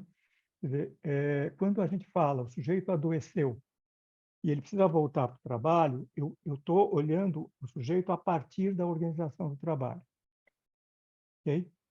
Então, essa é uma questão que é um momento de equilíbrio que a gente foi perdendo ao longo da história das relações de trabalho. Né? E, nesse sentido, a saúde mental ela vai ficando secundarizada, porque o objetivo fundamental continua sendo que a organização produza e gere o lucro. Então, esse desequilíbrio ele é estrutural, e a gente tem que lembrar que ele é parte da questão. Eu não estou aqui defendendo nenhuma teoria de revisão das estruturas, né, de produção, não é uma tese marxista, não, tá? Mas é uma tese do ponto de vista de que há um conflito latente, contínuo. Tá? O segundo comentário que eu queria deixar é que, quando a gente fala em diagnóstico psiquiátrico, a gente corre o risco de cair numa tendência contemporânea de medicamentalizar, de tornar medicamental ou fazer o uso de medicamentos como estratégia de cura. Eu não gosto muito da ideia de que um problema de saúde mental é um problema de doença que precisa de uma cura nos termos da medicina. Ele é um problema de estrutura, de comportamento e da relação entre as pessoas e a empresa com as pessoas, para mim. Portanto, ele exige tempo e exige diagnósticos um pouco mais complexos do que o diagnóstico que a psiquiatria tradicional oferece. No sentido de que, se eu medicamentalizo, né, eu escondo certos sintomas, ao invés de entender as estruturas. Eu tive uma experiência recente no serviço público, recente não, há 8 anos atrás, eu toquei uma organização aqui em São Paulo chamada Uma Paz, que era a diretoria de educação ambiental da cidade de São Paulo. Eu tinha 120 funcionários. Tá? Eu tinha metade desses funcionários tomando algum psicotrópico. Eu tinha um absenteísmo que passava da metade. E eu tinha um índice de alcoolismo, que eu fui descobrindo aos poucos, altíssimo. Ok? Bom, qual é o ponto aqui, né, para mim? É que o adoecimento dos indivíduos é o adoecimento da organização, que é uma outra questão que se esquece, né? Aqui, se você pegar um pouco das teorias de terapia familiar, principalmente as psicanalíticas, quando você tem, por exemplo, um filho que é um drogadito, ele, na verdade, representa um desequilíbrio do todo. Ele é depositário desse desequilíbrio. Nas organizações de trabalho, você pode fazer isso como análogo. Então, quando você tem certas situações de adoecimento frequente em certas organizações, quem está doente é a organização também. Ok? E eu acho que aqui a gente precisa voltar a compreender as teorias que tratam das organizações e dos grupos como entes, e que tratam deles como possibilidade de intervenção. E aí está no papel das lideranças mudar a cultura, e a gente tem tido experiências bem importantes em relação a isso. Então, esse é um problema de fundo bem clássico e que vai e volta e que nunca sai daí, né? Eu acho que faz parte mesmo dessa visão macro-organizacional e muitas vezes micro, porque está tratando de cultura e de lideranças, né? De força. E agora eu gostaria que você fechasse para passar para o Roberto. Tá. E depois Eu só queria dar essa consideração, porque a questão do uso dos psicotrópicos teve uma evolução muito estrondosa nas sociedades ocidentais nos últimos 20 anos. Quer dizer, são taxas de evolução muito altas, né? Isso é um sintoma do ponto de vista social. Quer dizer, as pessoas estão compensando os desconfortos, no caso, na teoria da ansiedade, né, com estruturas de medicação, que não foram criadas, até onde eu consegui conversar com os meus amigos psiquiatras, não foram criadas para serem medicações de longo prazo. Tem gente que toma Prozac há 12 anos, 15 anos. Eu tenho pacientes que, na minha clínica psicanalítica, que estão viciados essencialmente na medicação. Eles não vivem sem. Então, essa discussão da função da psiquiatria e da neuropsiquiatria, que é o que está mais contemporâneo, precisa ser rediscutida enquanto resultado para a saúde mental. Eu, pelo menos, tenho colocado essa questão. Eu sei que isso é polêmico, temos aqui um colega que é psiquiatra, por exemplo, eu trabalho com psiquiatras na clínica, não é que eu sou contra, não, tá? Mas eu acho que tem que achar um limite. Uhum. Essa é a discussão. E se me desculpe eu não ficar para a continuidade do debate, viu, Roberto? Não, mas aqui é o começo de conversa. Mas a gente continua em outra oportunidade. Não, sim, vocês devem e podem. Vou pedir, Elgis, para você responder em que nível de estado da arte está a saúde mental. Tá, eu vou aqui lá. Nesse linkzinho para a gente poder ter esse dado. Bom. Pessoal, obrigado pela recepção. Mas clica antes de sair, senão você não vai conseguir acessar. Não, eu vou lá. Tá bom, obrigada, viu? Parabéns. Obrigado. Uma longa conversa e boa. Obrigada. Então, agora temos o Roberto, depois o Matheus e a Mônica. A Mônica não se manifestou, mas a gente depois já pode ir abrindo para novas reflexões e a gente vai entrar no campo de quais seriam as lacunas, né? Como que a gente vai conseguir resultados para atuar efetivamente na melhoria de condições de vida para a saúde mental. Vamos lá, Roberto, você queria comentar. Ok. Vou começar a partir do comentário do Elgis. Muito bom, por sinal. Gostaria de conversar com você depois, Elgis. Oba, vai rolar cafezinho aí. Os e-mails aí, vocês podem fazer, se compartilhar, porque isso vale ouro, gente. Sim, é verdade. É verdade. Bom, diagnóstico psiquiátrico é um assunto que aparece recorrentemente. Não é tão simples. Diagnóstico psiquiátrico contempla fatores psicossociais e existem várias classificações. Para já, o que vale a pena comentar? Nós estamos na transição entre a CID-10 e a CID-11. Não conheço previsão de implantação da CID-11. Por que isso é importante? Porque são dados. Preencher com uma linguagem, com um código ou com outro. Isso aí está empatado. Basta dizer que na notificação, no SINAM, Sistema de Informação Nacional de Agravos de Notificação, a gente deveria usar, ainda está previsto a CID-10, vai mudar para 11. Mas como é que vai comparar uma coisa com a outra? O que é a 11? Eu não sei o que é a 11. Ok. Não, okay. Aliás, eu não sei nenhuma das duas de cor. Tá. A Classificação Internacional das Doenças, ela surgiu lá, sei lá, década de 40, década de 50, pela Organização Mundial da Saúde, para facilitar a comunicação entre os profissionais, entre os países, entre os pesquisadores. E ela, periodicamente, é revisada. Então, ainda em vigor, a versão 10, mas já foi elaborada a versão 11, porque surgem avanços e muda-se. É a classificação geral, eu pensei que era uma nova classificação de uma nova doença. A CID-10 é a versão 10 do Código Geral das Doenças. Inclusive... O burnout não ganhou um número especial? Ganhou, né? O burnout, ele saiu da categoria Z73 e ele passou a não mais pertencer às condições que os psiquiatras diagnosticam. Foi para a saúde ocupacional, médico do trabalho.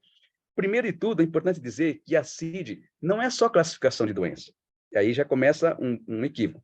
É Classificação Internacional das Doenças e Problemas Relacionados à Saúde. Essa parte não é falada. A gente fala CID, mas é problemas. EPD. Tinha que ter CID e PD. Pois então, aí parece que o diagnóstico ele não contempla o psicossocial. Ele não é bem feito, é outra conversa, mas ele contempla. Então, essa mudança do burnout, que antes estava na Z e até os psiquiatras faziam esse diagnóstico, agora ele ficou mais para o mundo do trabalho. Mas, de certa forma, faz um sentido. Porque a gente ouve muito burnout, burnout, burnout. Essa semana mesmo, uma colega de trabalho falou, eu estou com burnout.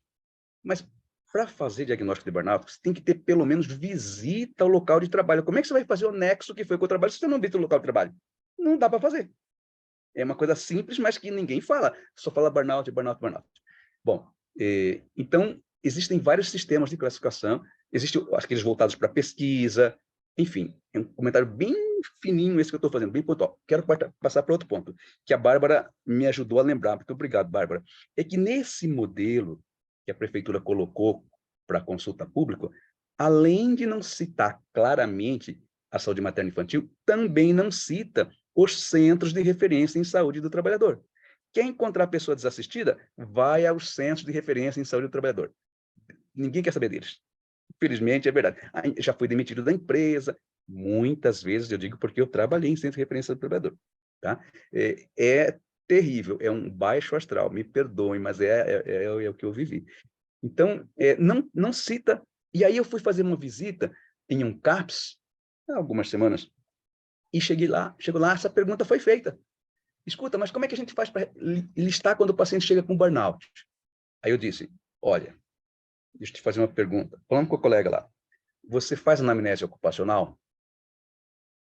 Então, como é que você vai dar diagnóstico de burnout? Precisa fazer anamnese ocupacional e tem que ter visita ao local de trabalho. Mas você tem um problema prático aí, sem esticar muito, que você tem que dar um acolhimento, você tem que legitimar o mal-estar, o cara tem que ter direito a afastamento, a tratamento, e precisa ter um diagnóstico X. Então, numa primeira fase, a pessoa pode dar uma categoria do CID-10 e depois, uma segunda fase, fazer a categoria do burnout. Não pode. Porque você não pode deixar o cara sem diagnóstico lá.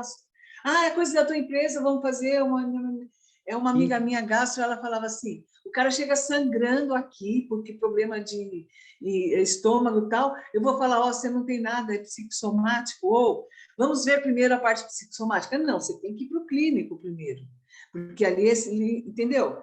Então, você tem um pronto-socorro que tem que ter uma prontidão de acolhimento na dor. Depois, essa que é a questão. Excelente comentário. Existem níveis de diagnóstico. Faz-se inicialmente o diagnóstico sindrômico. Sim.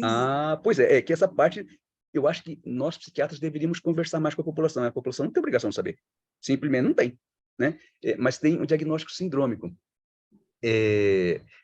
Roberto, você tem que escrever um livro. Psicofobia, diagnóstico sindrômico, os níveis. Eu acho, ou um livro, um artigo, alguma coisa assim, manda lá para a BQV, a gente ainda não tive coragem de voltar no meu boletim, que chamava Caia na Rede, e era a oportunidade do pessoal botar uns textos bem poderosos. Eles ainda existem, em 3 idiomas, mas faz algumas décadas. Mas, então fechando... Só mais um comentário. Por exemplo, essa consulta não mencionou a saúde do trabalhador. Aí estava eu lá no CAPS, os meus colegas perguntaram, e aí, o que eu faço? Simples. Entre em contato com o Centro de Referência em Saúde do Trabalhador da sua região, no caso da região oeste. Porque não dá para uma pessoa saber tudo. Geralmente, quando um paciente chega no centro de referência e tem algo relacionado ao trabalho, o serviço social do centro de referência faz contato com a empresa, geralmente. E diz, olha, estou com o seu funcionário aqui, o seu João, e ele está dizendo que parará, tem alguma coisa a ver com o trabalho. Vocês ainda não registraram a CART, vocês pretendem fazê-lo? Então, consulta a empresa. Essas coisas que não são faladas, elas são preciosas. Aí a empresa fala, não, seu João não tem nada com o trabalho, não. Não. Aí, então, o centro de referência faz a CAT. Mas a CAT, para ter validade, ela precisa ter alguma validação da empresa. Ou o INSS deveria visitar a empresa para constatar. Pergunta se o INSS vai visitar a empresa para constatar, não tem viatura. Eu estou falando na vida como ela é, deve ter piorado. Isso quando eu estava nesse meio, deve ter piorado. Então, o comentário da Bárbara foi muito feliz. vira um limbo, vira desassistência. O serviço público é muito simples, vá ao diário oficial do seu município, do seu estado, e observa quantas cartas estão mencionadas.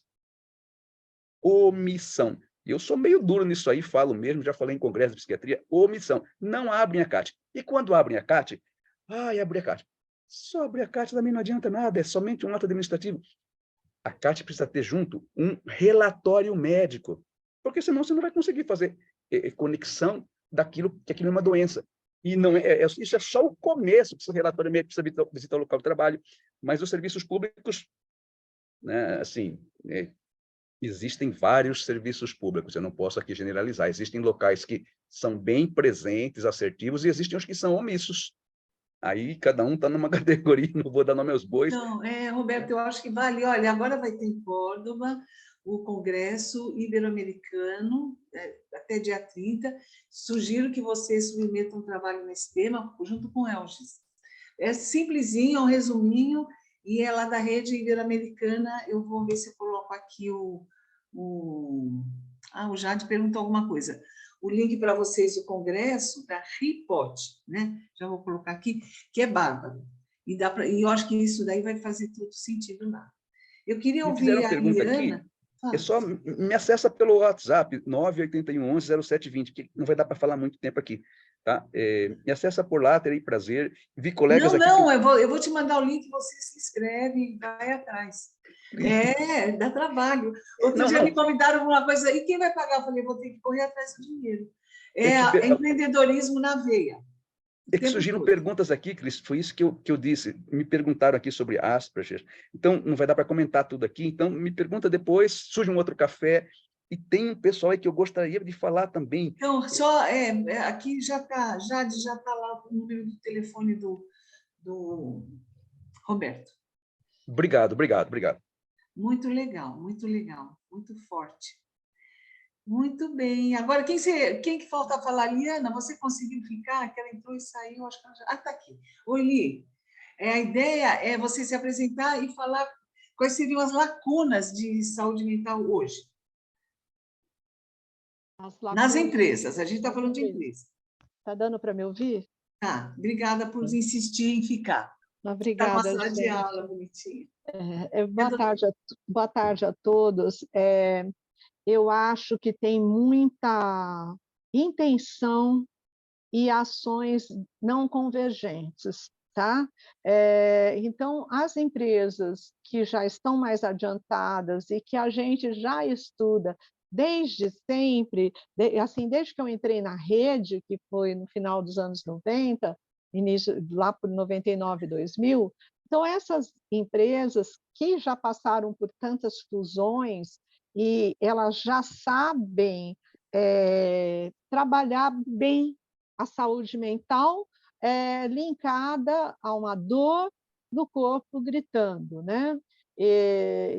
Mais do que eu acho que com a pandemia, a saúde mental, o termo saúde mental veio à tona do mundo, não só nosso, porque para nós era algo normal, né? Para a gente que frequentava a rede e para quem não frequenta era um negócio que começou a se falar, e eu vejo muitas ações bem bacanas, mas, por outro lado, muita pressão e líderes não trabalhados para trabalhar junto com a equipe o lado do clima também, porque eu vejo as pessoas, eu tenho gente que eu vi se afastando, saindo, pedindo para não trabalhar em determinada área, porque o chefe era um carrasco, a gente não admite mais chefe carrasco hoje em dia, né?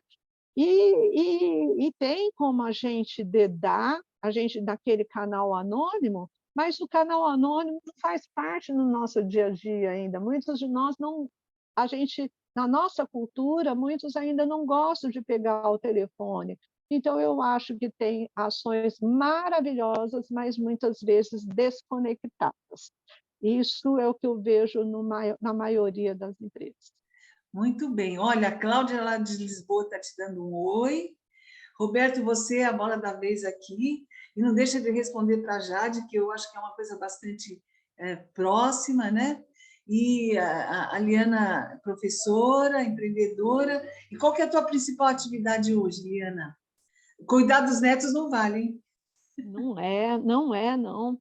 Eu estou muito com empreendedorismo de startups. Eu estou fazendo parte ainda de umas competições aí de hub nacional, desenvolvendo jovens para essas competições. Então, coloca o link para o pessoal visitar, participar, porque juventude é tudo, né?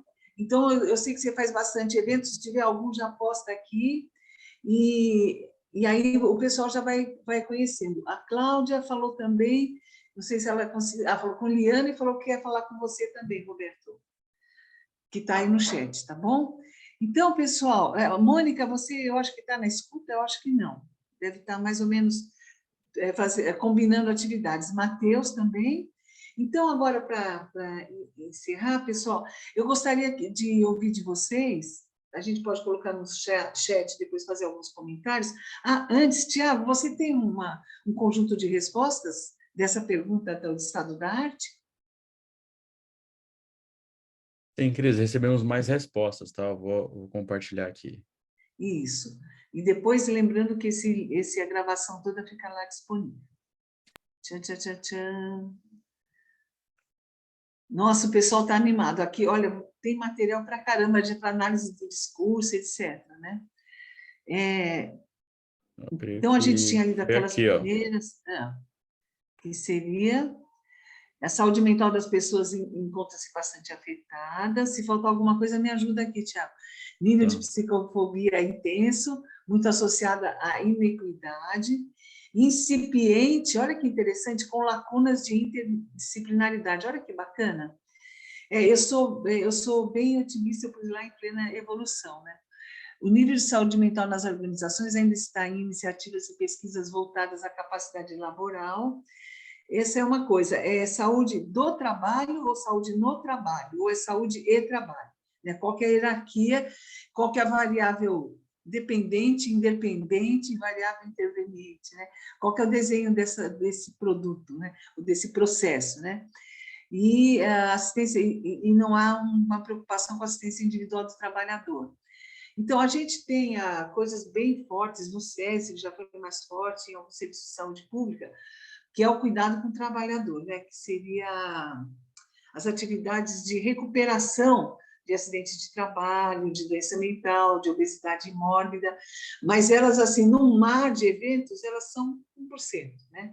Mas ela é bem interessante essa questão de ficar pensando no posto de trabalho e não na capacidade alta da performance, alta desempenho, e não na saúde do trabalhador, né? Invertendo a prioridade, que é a tal da produtividade saudável e sustentável. Primeiro, a qualidade do serviço, ou primeiro a saúde mental da pessoa. A gente tem aí dilemas, né? E muitas vezes fala, não, eu ganho adicional insalubridade, penosidade para pagar essa perda, né? Coisas para se pensar. Algum comentário aqui, pessoal? Não? Bom, esse material a gente salva. E dá para colocar já no chat, Tiago, um arquivinho disso já no chat? Para o pessoal não ter que procurar depois? Dá? Obrigada, muito obrigada. Então, se você puder descompartilhar, aí agora a gente vai para finalizar, para saber quais são coisas, um fato bacana de Professora, saúde. acho que meu áudio cortou. Será compartilhado tanto o chat como também essas respostas para o e-mail de todo mundo É da verdade. rede. Ele faz bem caprichado. A gente compartilha todos os textos que estão aqui no chat, essa contribuição também nesse painel de insights, e além disso, também o link da gravação da reunião de hoje a gente vai compartilhar para o e-mail de todos. Beleza, obrigada, Tiago, obrigada. Olha como eu estou bem acompanhada, né? O Paulo e o Tiago não deixou eu viajar demais, né? Muito bem, esse time do Núcleo de Gestão de Qualidade de Vida no Trabalho, que já tem uma década quase, acho que talvez um pouquinho mais, a gente acha que tem evoluído cada vez mais, né? E tenho certeza que agora a ideia é evoluir mais. Então, agora eu queria ouvir de vocês quem pode me dizer, de uma iniciativa bacana, um benchmarking para melhoria de condições de vida a partir do ambiente da empresa para a saúde mental, especificamente. Não é ligado a combate à pandemia, não é saúde materno-infantil, apesar de que tem coisas para a questão da mulher e da criança que impactam na saúde mental. Né? Mas eu queria antes destacar, por que está junto mental health e saúde mental e gestão de qualidade de vida no trabalho?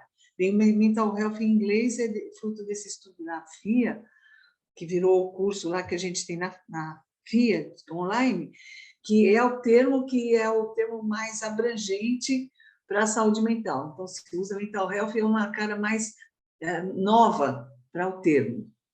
E a qualidade de vida eu tenho usado para trazer os indicadores, as ferramentas, as melhorias de condições de vida. Com qual eixo? Esforço, satisfação. Esforço da empresa e da pessoa e satisfação da empresa e da pessoa. Satisfação da empresa no sentido do clima organizacional, que é a medida mais popular, vamos dizer assim. Então, eu gostaria de saber se vocês têm algum relato recente ou até antigo de uma ação que seria benchmarking específica para o que a gente dizer, estado da arte de saúde mental nessa visão de condições de vida. Alguém tem alguma coisa para contar? Vocês acham que isso está muito difícil? Alguém conhece? Sueli, você lembra de alguma coisa nas suas andanças? Mateus, você tirou o som, você vai falar? Cris, eu vi várias iniciativas. Tá bem, obrigada. De aplicação de questionário, enfim, para seguir aí com alguma coisa. Acho que uma das últimas que eu vi como interessante foi aplicar o questionário, né, num cliente, uma empresa relativamente grande, e eu não lembro agora, acho que foi aquele que auto se reporta ali, né? Só que eu não lembro o nome, que SQR20. O RUCOL? Alguma coisa do RUCOL? É um que você reporta, mas eu não achei ele tão interessante, porque você fala ali, alguma vez você já pensou em tirar a própria vida, mas não esse fala. é o famosão. Eu sei qual é esse questionário. Isso, só que ele não põe no tempo. Ali, no último 7 dias, no último mês, o cara pode ter pensado isso 10 anos atrás.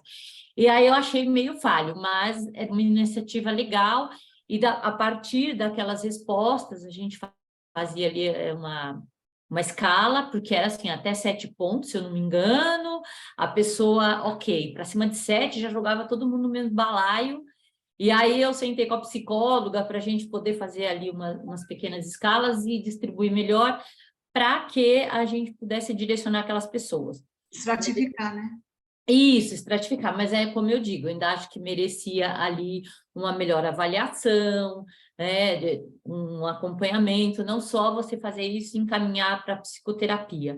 Mas foi uma iniciativa interessante, boa, muita gente aderiu, respondeu. Então, achei que era um primeiro passo. Nossa, imagine isso há 20 anos atrás, você perguntar dentro da empresa se você já quis se suicidar. Então. É uma coisa inimaginável. Então, abriu as portas, escancarou. Falou que escancarou, acho que foi a Bárbara, não sei. Então, pode-se falar disso, né? Porque, quando eu comecei a trabalhar no Banco de Crédito Nacional, a gente contratou uma pessoa e aplicou o PMK e tal, e depois dos 15 dias ela se suicidou. Ela deixou o paletó, era na Florêncio de Abreu, se suicidou. Foi aquele terror, né? Que não era uma coisa comum, isso era anos 70. E aí, Mônica, você não falou e você já vai sair? Caramba! Bom, mas bem-vinda de toda forma, um beijo enorme. Está lá no Nordeste, a minha querida colega de batalhas, também, de fé e tudo mais. E aí queriam que o PMK mostrasse onde que estava o indicador de que ele tinha tendência suicida. Por outro lado, há casos de pessoas que as seguradoras são craques, que as pessoas fazem o seguro e se suicidam para fazer um fundo para pagar a conta da família. Né? Há muitos casos de fraude na compra de seguro de vida para fazer. Então, a gente sabe que a coisa do suicídio é complexa, e que bom que você viveu essa experiência. Muito bem. Então, a Mônica está se manifestando, até mais, Mônica, e obrigada. Que pena que você não pôde participar. Então, alguém mais teria alguma outra exemplo de benchmarking para combater os problemas, ou para enfrentamento, ou para discussão? Uma coisa que eu tenho visto muito no diagnóstico de cultura organizacional com valores e tudo mais. Né? Isso acaba passando pelas questões de saúde mental. Né? Alguém tem algum outro exemplo de benchmarking? Quer fazer algum comentário, Bárbara? Então, professora, eu não tenho exemplo, né, de benchmarking, e por que que eu pedi para falar, já que eu não tenho exemplo, tá? Porque eu vejo que é uma lacuna que a gente está tendo. Os exemplos que vêm, normalmente, são de organizações do setor privado, tá? Que estão conseguindo ter uma ação aí mais autônoma no momento, conseguindo buscar ajuda, apoio. Eu sou servidora federal, na minha instituição, nosso setor de RH é documental, né? Então, é registro de documentação, aplicação da legislação. Então, a gente tem, e não significa que a gente não esteja precisando disso, tá? Então, eu observo aí como a gente tem vários colegas, né, com consultorias e tal, eu acho que é um grande espaço aí para, né, o setor público, para a gente começar a oferecer projetos para ajudar mesmo, dar uma luz, não é porque é má fé das pessoas, não, é porque realmente a estrutura é daquela forma, mas a gente está vendo que tem várias pessoas em sofrimento, em adoecimento na organização. Gostei da fala do professor do Elges, né?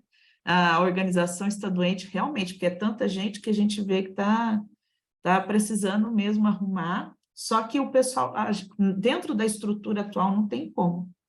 Então, eu vejo que, por isso que eu acho que é até difícil a gente ter exemplos, assim, de benchmarking, tá? Porque, realmente, assim, no setor público não está tendo, é uma outra iniciativa que, às vezes, algum professor com um projeto de extensão consegue fazer algo diferente, mas não da estrutura em si do serviço público, né? Então, acho que era um ponto importante. Muito legal. E desculpem não ter mais para falar. Não precisa pedir desculpa nada, gente, isso é bárbaro, porque a não resposta é uma resposta. A gente tem uma lacuna imensa para procurar respostas plausíveis. Lembra do estado da arte? É perfeito. Há uma lacuna, há esse escancaramento, há esforço, mas há uma lacuna. Os profissionais liberais, as MEIs, eles são a maior parte dos trabalhadores. O que vai acolher? Política pública? É infraestrutura das ONGs? É terceiro setor? Então, a gente tem esses gaps, né? Como a Liana falou, no processo para combater uma necessidade de saúde pública, saúde mental e problemas de saúde pública. Né? O último movimento grande de saúde mental era a questão dos hospitais psiquiátricos abertos, a deshospitalização.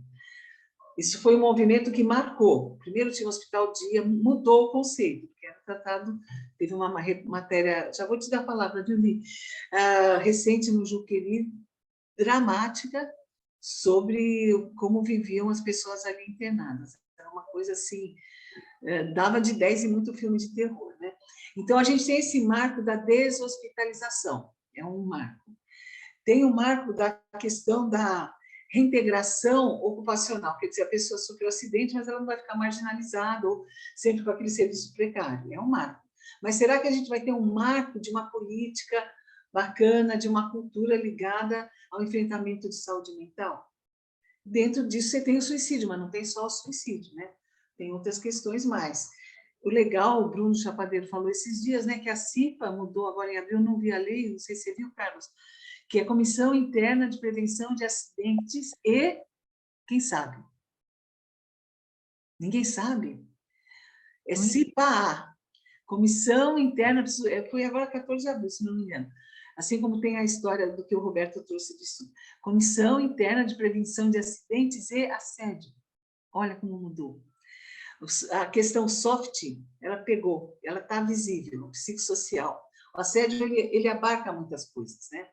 Então, eu achei que é um marco legal, histórico. Vamos ver se vai ser um marco na política pública também. Né?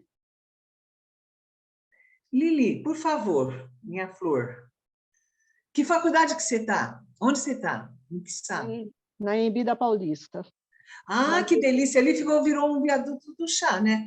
A Avenida Paulista, no final da tarde. Virou um verdadeiro viaduto do chá, assim, de faculdade, de gente sapateira, vendendo e tal. Muito verdade, bem. Verdade. Mas, nossa, você estava falando e foi me provocando uma reflexão com a aula que eu estava dando de cultura organizacional agora há pouco. Tá? Por quê? Porque a cultura ela sofre mudanças dos costumes, né? E ao longo do tempo. E o que ocorre? Nós temos muitas ações de prevenção de saúde mental que não são de saúde mental, mas que indiretamente são. E, por outro lado, nós temos algumas que não se chamam de saúde mental, que acho que são de bem-estar, alguma coisa nesse nível, e que são. Então, eu quero colocar uma prática, um benchmark que eu acho legal, tá? Que ele ocorre remotamente, numa empresa de grande porte, e eles ofertam 3, 4 encontros por semana, participa quem quer, tá? Online, remotamente. E o grupo acaba sendo praticamente sempre o mesmo, aqueles que se inscrevem para aquele ano acabam indo no ano inteiro. E o que ocorre? Acaba sendo uma ajuda, funciona como, sei lá, como se fosse um grupo de alcoolismo, de combate. Não, eles chamam psicologia comunitária. Então você que é psicóloga, ela dá esse nome, que eu não desconhecia, mas que eu percebo que algumas pessoas estão em seus limites. E isso faz com que quem está ali como facilitadora, que tenha o profissional e tudo mais, acione o outro lado necessário para complementar e ajudar esse trabalhador. Eu gosto bastante dessa prática. E a outra prática que me... Era só fechar um pouquinho esse seu exemplo, que é muito útil, a questão do grupo que tem essa pegada mais subjetiva, ele vai tendo característica própria e fica difícil para entrar novos. Então, às vezes, tem que criar um ciclo pequeno e fazer um novo grupo. Porque a pessoa fica que nem aqui, quando vocês entram no meio de uma reunião. Às vezes já rolou coisas que podiam estar conectadas ou não. Como não tem uma função de finitude, vai bem, né? Que é a história do trem, né? Que vai passando as estações, as coisas vão acontecendo. Mas, então, aí a experiência do Tavistock Institute, do modelo sociotécnico e a questão dos times com o Bion, é importante para quem está criando o modelo do serviço, porque ele é um serviço. Então, é bacana saber que isso existe, mas talvez falte essa finalizaçãozinha. Aqui fechou, e aqui vamos começar um novo grupo para permitir uma troca um pouquinho mais completa, né? Aqui tem gente que levantou a mão, que eu não estou vendo aqui, mas deu sinal que levantou. Diga outro exemplo, por favor. E o outro exemplo que eu ia comentar eu ouvi no dia a dia, eu não vi. E eu ouvi no dia a dia com a minha nora, que é superintendente de RH de uma grande instituição, tá? Na realidade, não é de RH, é de sustentabilidade e RH. Então, sustentabilidade vem antes. Da importância da gente trabalhar a saúde mental. Ela está fazendo um programa de trabalhar a saúde mental, trabalhando as questões da diversidade, da inserção de etnias, da inserção do trans, né? Porque, por exemplo, eu me lembro que o ano passado foi a primeira vez que eles contrataram um trans. Então, ela quis saber como é que ia tratar, porque ela falou assim, olha, é algo muito novo na empresa ainda, então é algo que talvez a gente faça alguma coisa errada, então você vai nos ensinar muito para a gente poder ir abrir novos caminhos. Então, esses programas de inclusão serem trabalhados juntos como pacote num programa de saúde mental. Então, aí entra num outro problema, que é quais são as âncoras de um programa de qualidade de vida. Então, dependendo do tamanho das âncoras, né, é melhor ter um programa à parte. entendeu? Então, ou ser o projeto daquele período, porque as especificidades são muitas. Então, sustentabilidade e RH já misturou, quer dizer, não quer fazer RH, quer fazer só sustentabilidade, você vê, né? Então, é um problema, porque isso desvia as competências, os indicadores e a própria cultura organizacional. Então, por exemplo, tem empresas que não têm assistente social por princípio, não tem. Por questão de preconceito com o serviço de assistência social. Outros não têm psicólogo, mas agora a legislação obriga, né? Então, você tem muito preconceito nas especificidades e muita dificuldade de interdisciplinaridade, né? Então, olha, um ótimo exemplo do que não fazer, né? Não juntar sustentabilidade, ou explicar de uma outra forma.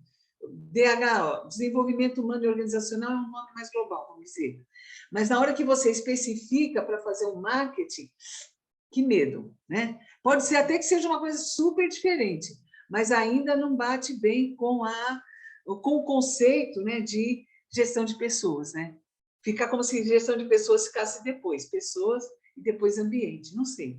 Mas é um reflexo da cultura organizacional. E tem uma frase da professora Maria Esther de Freitas, que ela diz que na empresa e a partir da cultura organizacional, as pessoas querem ser identificadas, reconhecidas e amadas. Então, a função da cultura organizacional é essa. Olha que linda. Ela foi sua professora na FGV e ela trabalhava com diversidade. Maria Esther Freitas. É um livrinho assim, que é cultura organizacional. E a força da cultura organizacional nas condições de vida, de forma geral, das pessoas e da organização, né? E Pote ficou psicologia organizacional e do trabalho, para não abrir mão dessas camadas, né?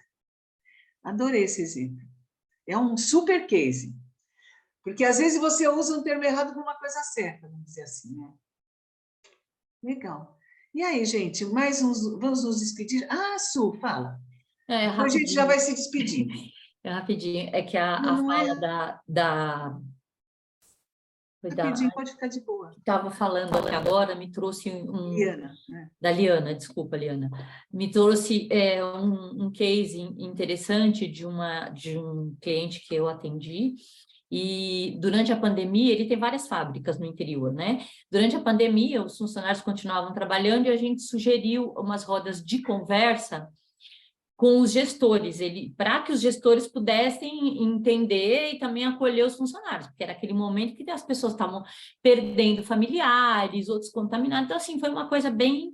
E aí a gente fez essas rodas de conversa com um assistente social, um psicólogo, eu acho que foram 58 unidades, 48, alguma coisa assim, foi bastante. E aí a gente atendeu essa quantidade de coordenador de unidade.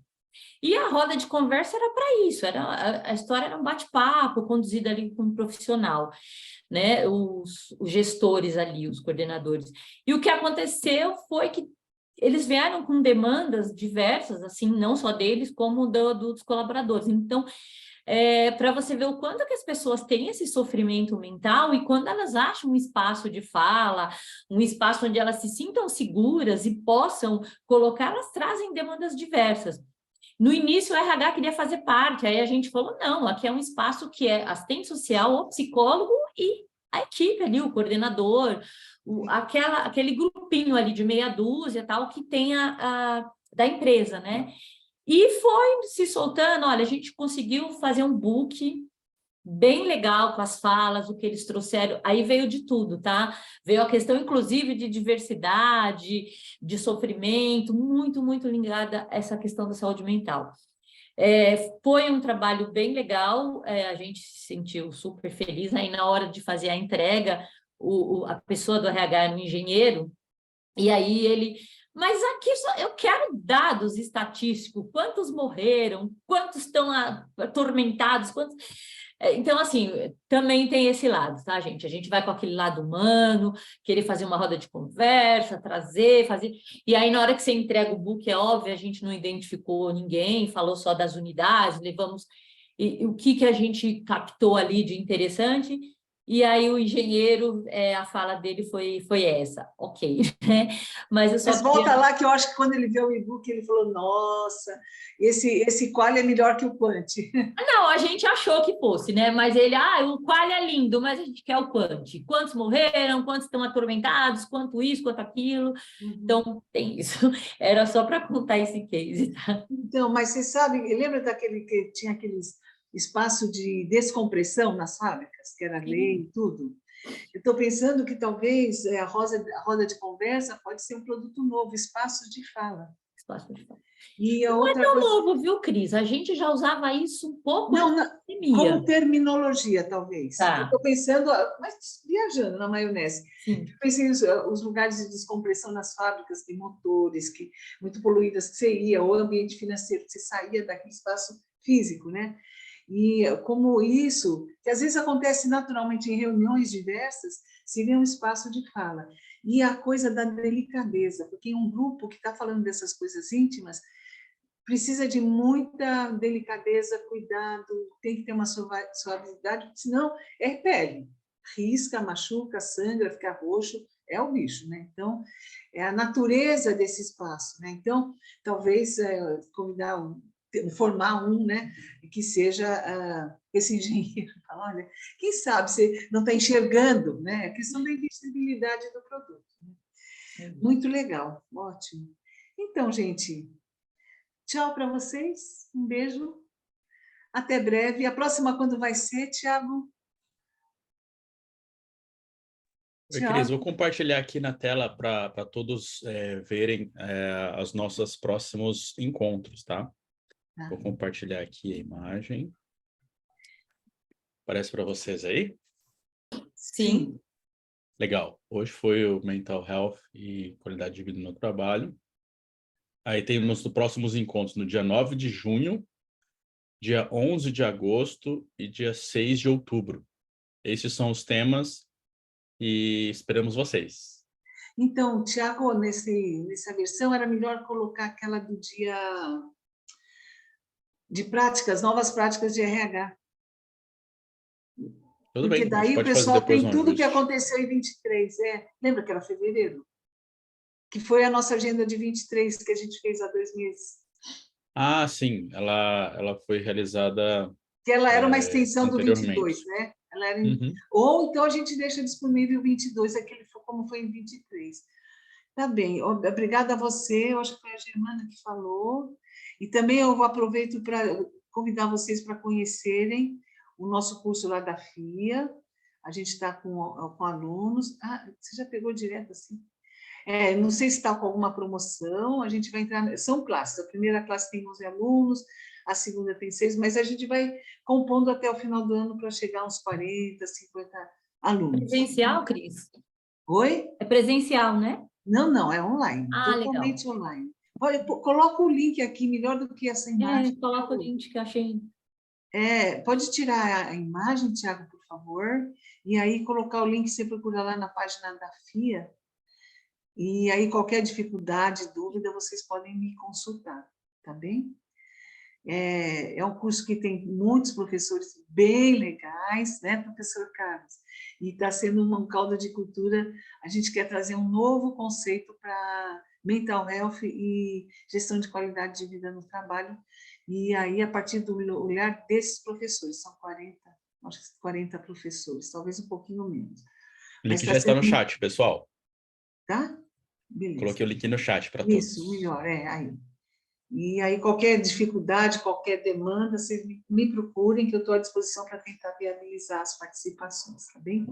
Ainda não posso prometer bolsa integral, porque eu tenho que ter 40 alunos. Quando tiver 40 alunos, eu ganho 2 bolsas integrais. E eu acho que isso vai ser agosto, setembro, mais ou menos assim. Mas é uma coisa bem prazerosa e tem as palestras, que a gente vai fazer um monte de live também, aí com aquela linguagem e cultura da FEA, Business School. Aqui é um acadêmico assim, experiencial, né? Vem a ter a experiência, né? É uma coisa bem... A gente quer ter a oportunidade de estar perto mesmo através do ciclo. Então é isso. Alguém quer falar mais alguma coisa? Quer dar algum tchau especial, mandar beijo para a família, alguma coisa assim? Só agradecer, gente. Um abraço. Tchau, um abraço a todos. Tchau, tchau. Achei o tema denso, viu, gente? Achei bem difícil esse tema.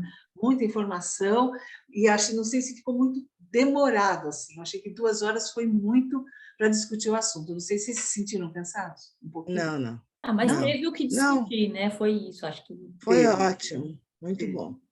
Muito bom, como sempre, professora. Excelente, excelente. Muito bom, mas... Gente, um Muito abraço bom. grande. E a Um gente vai abraço. encerrar a gravação. Agradeço muito o apoio do Thiago, do Paulo e a presença de cada um de vocês. E vamos continuar, em junho tem mais. Tá? Um beijo. Até. Mas vocês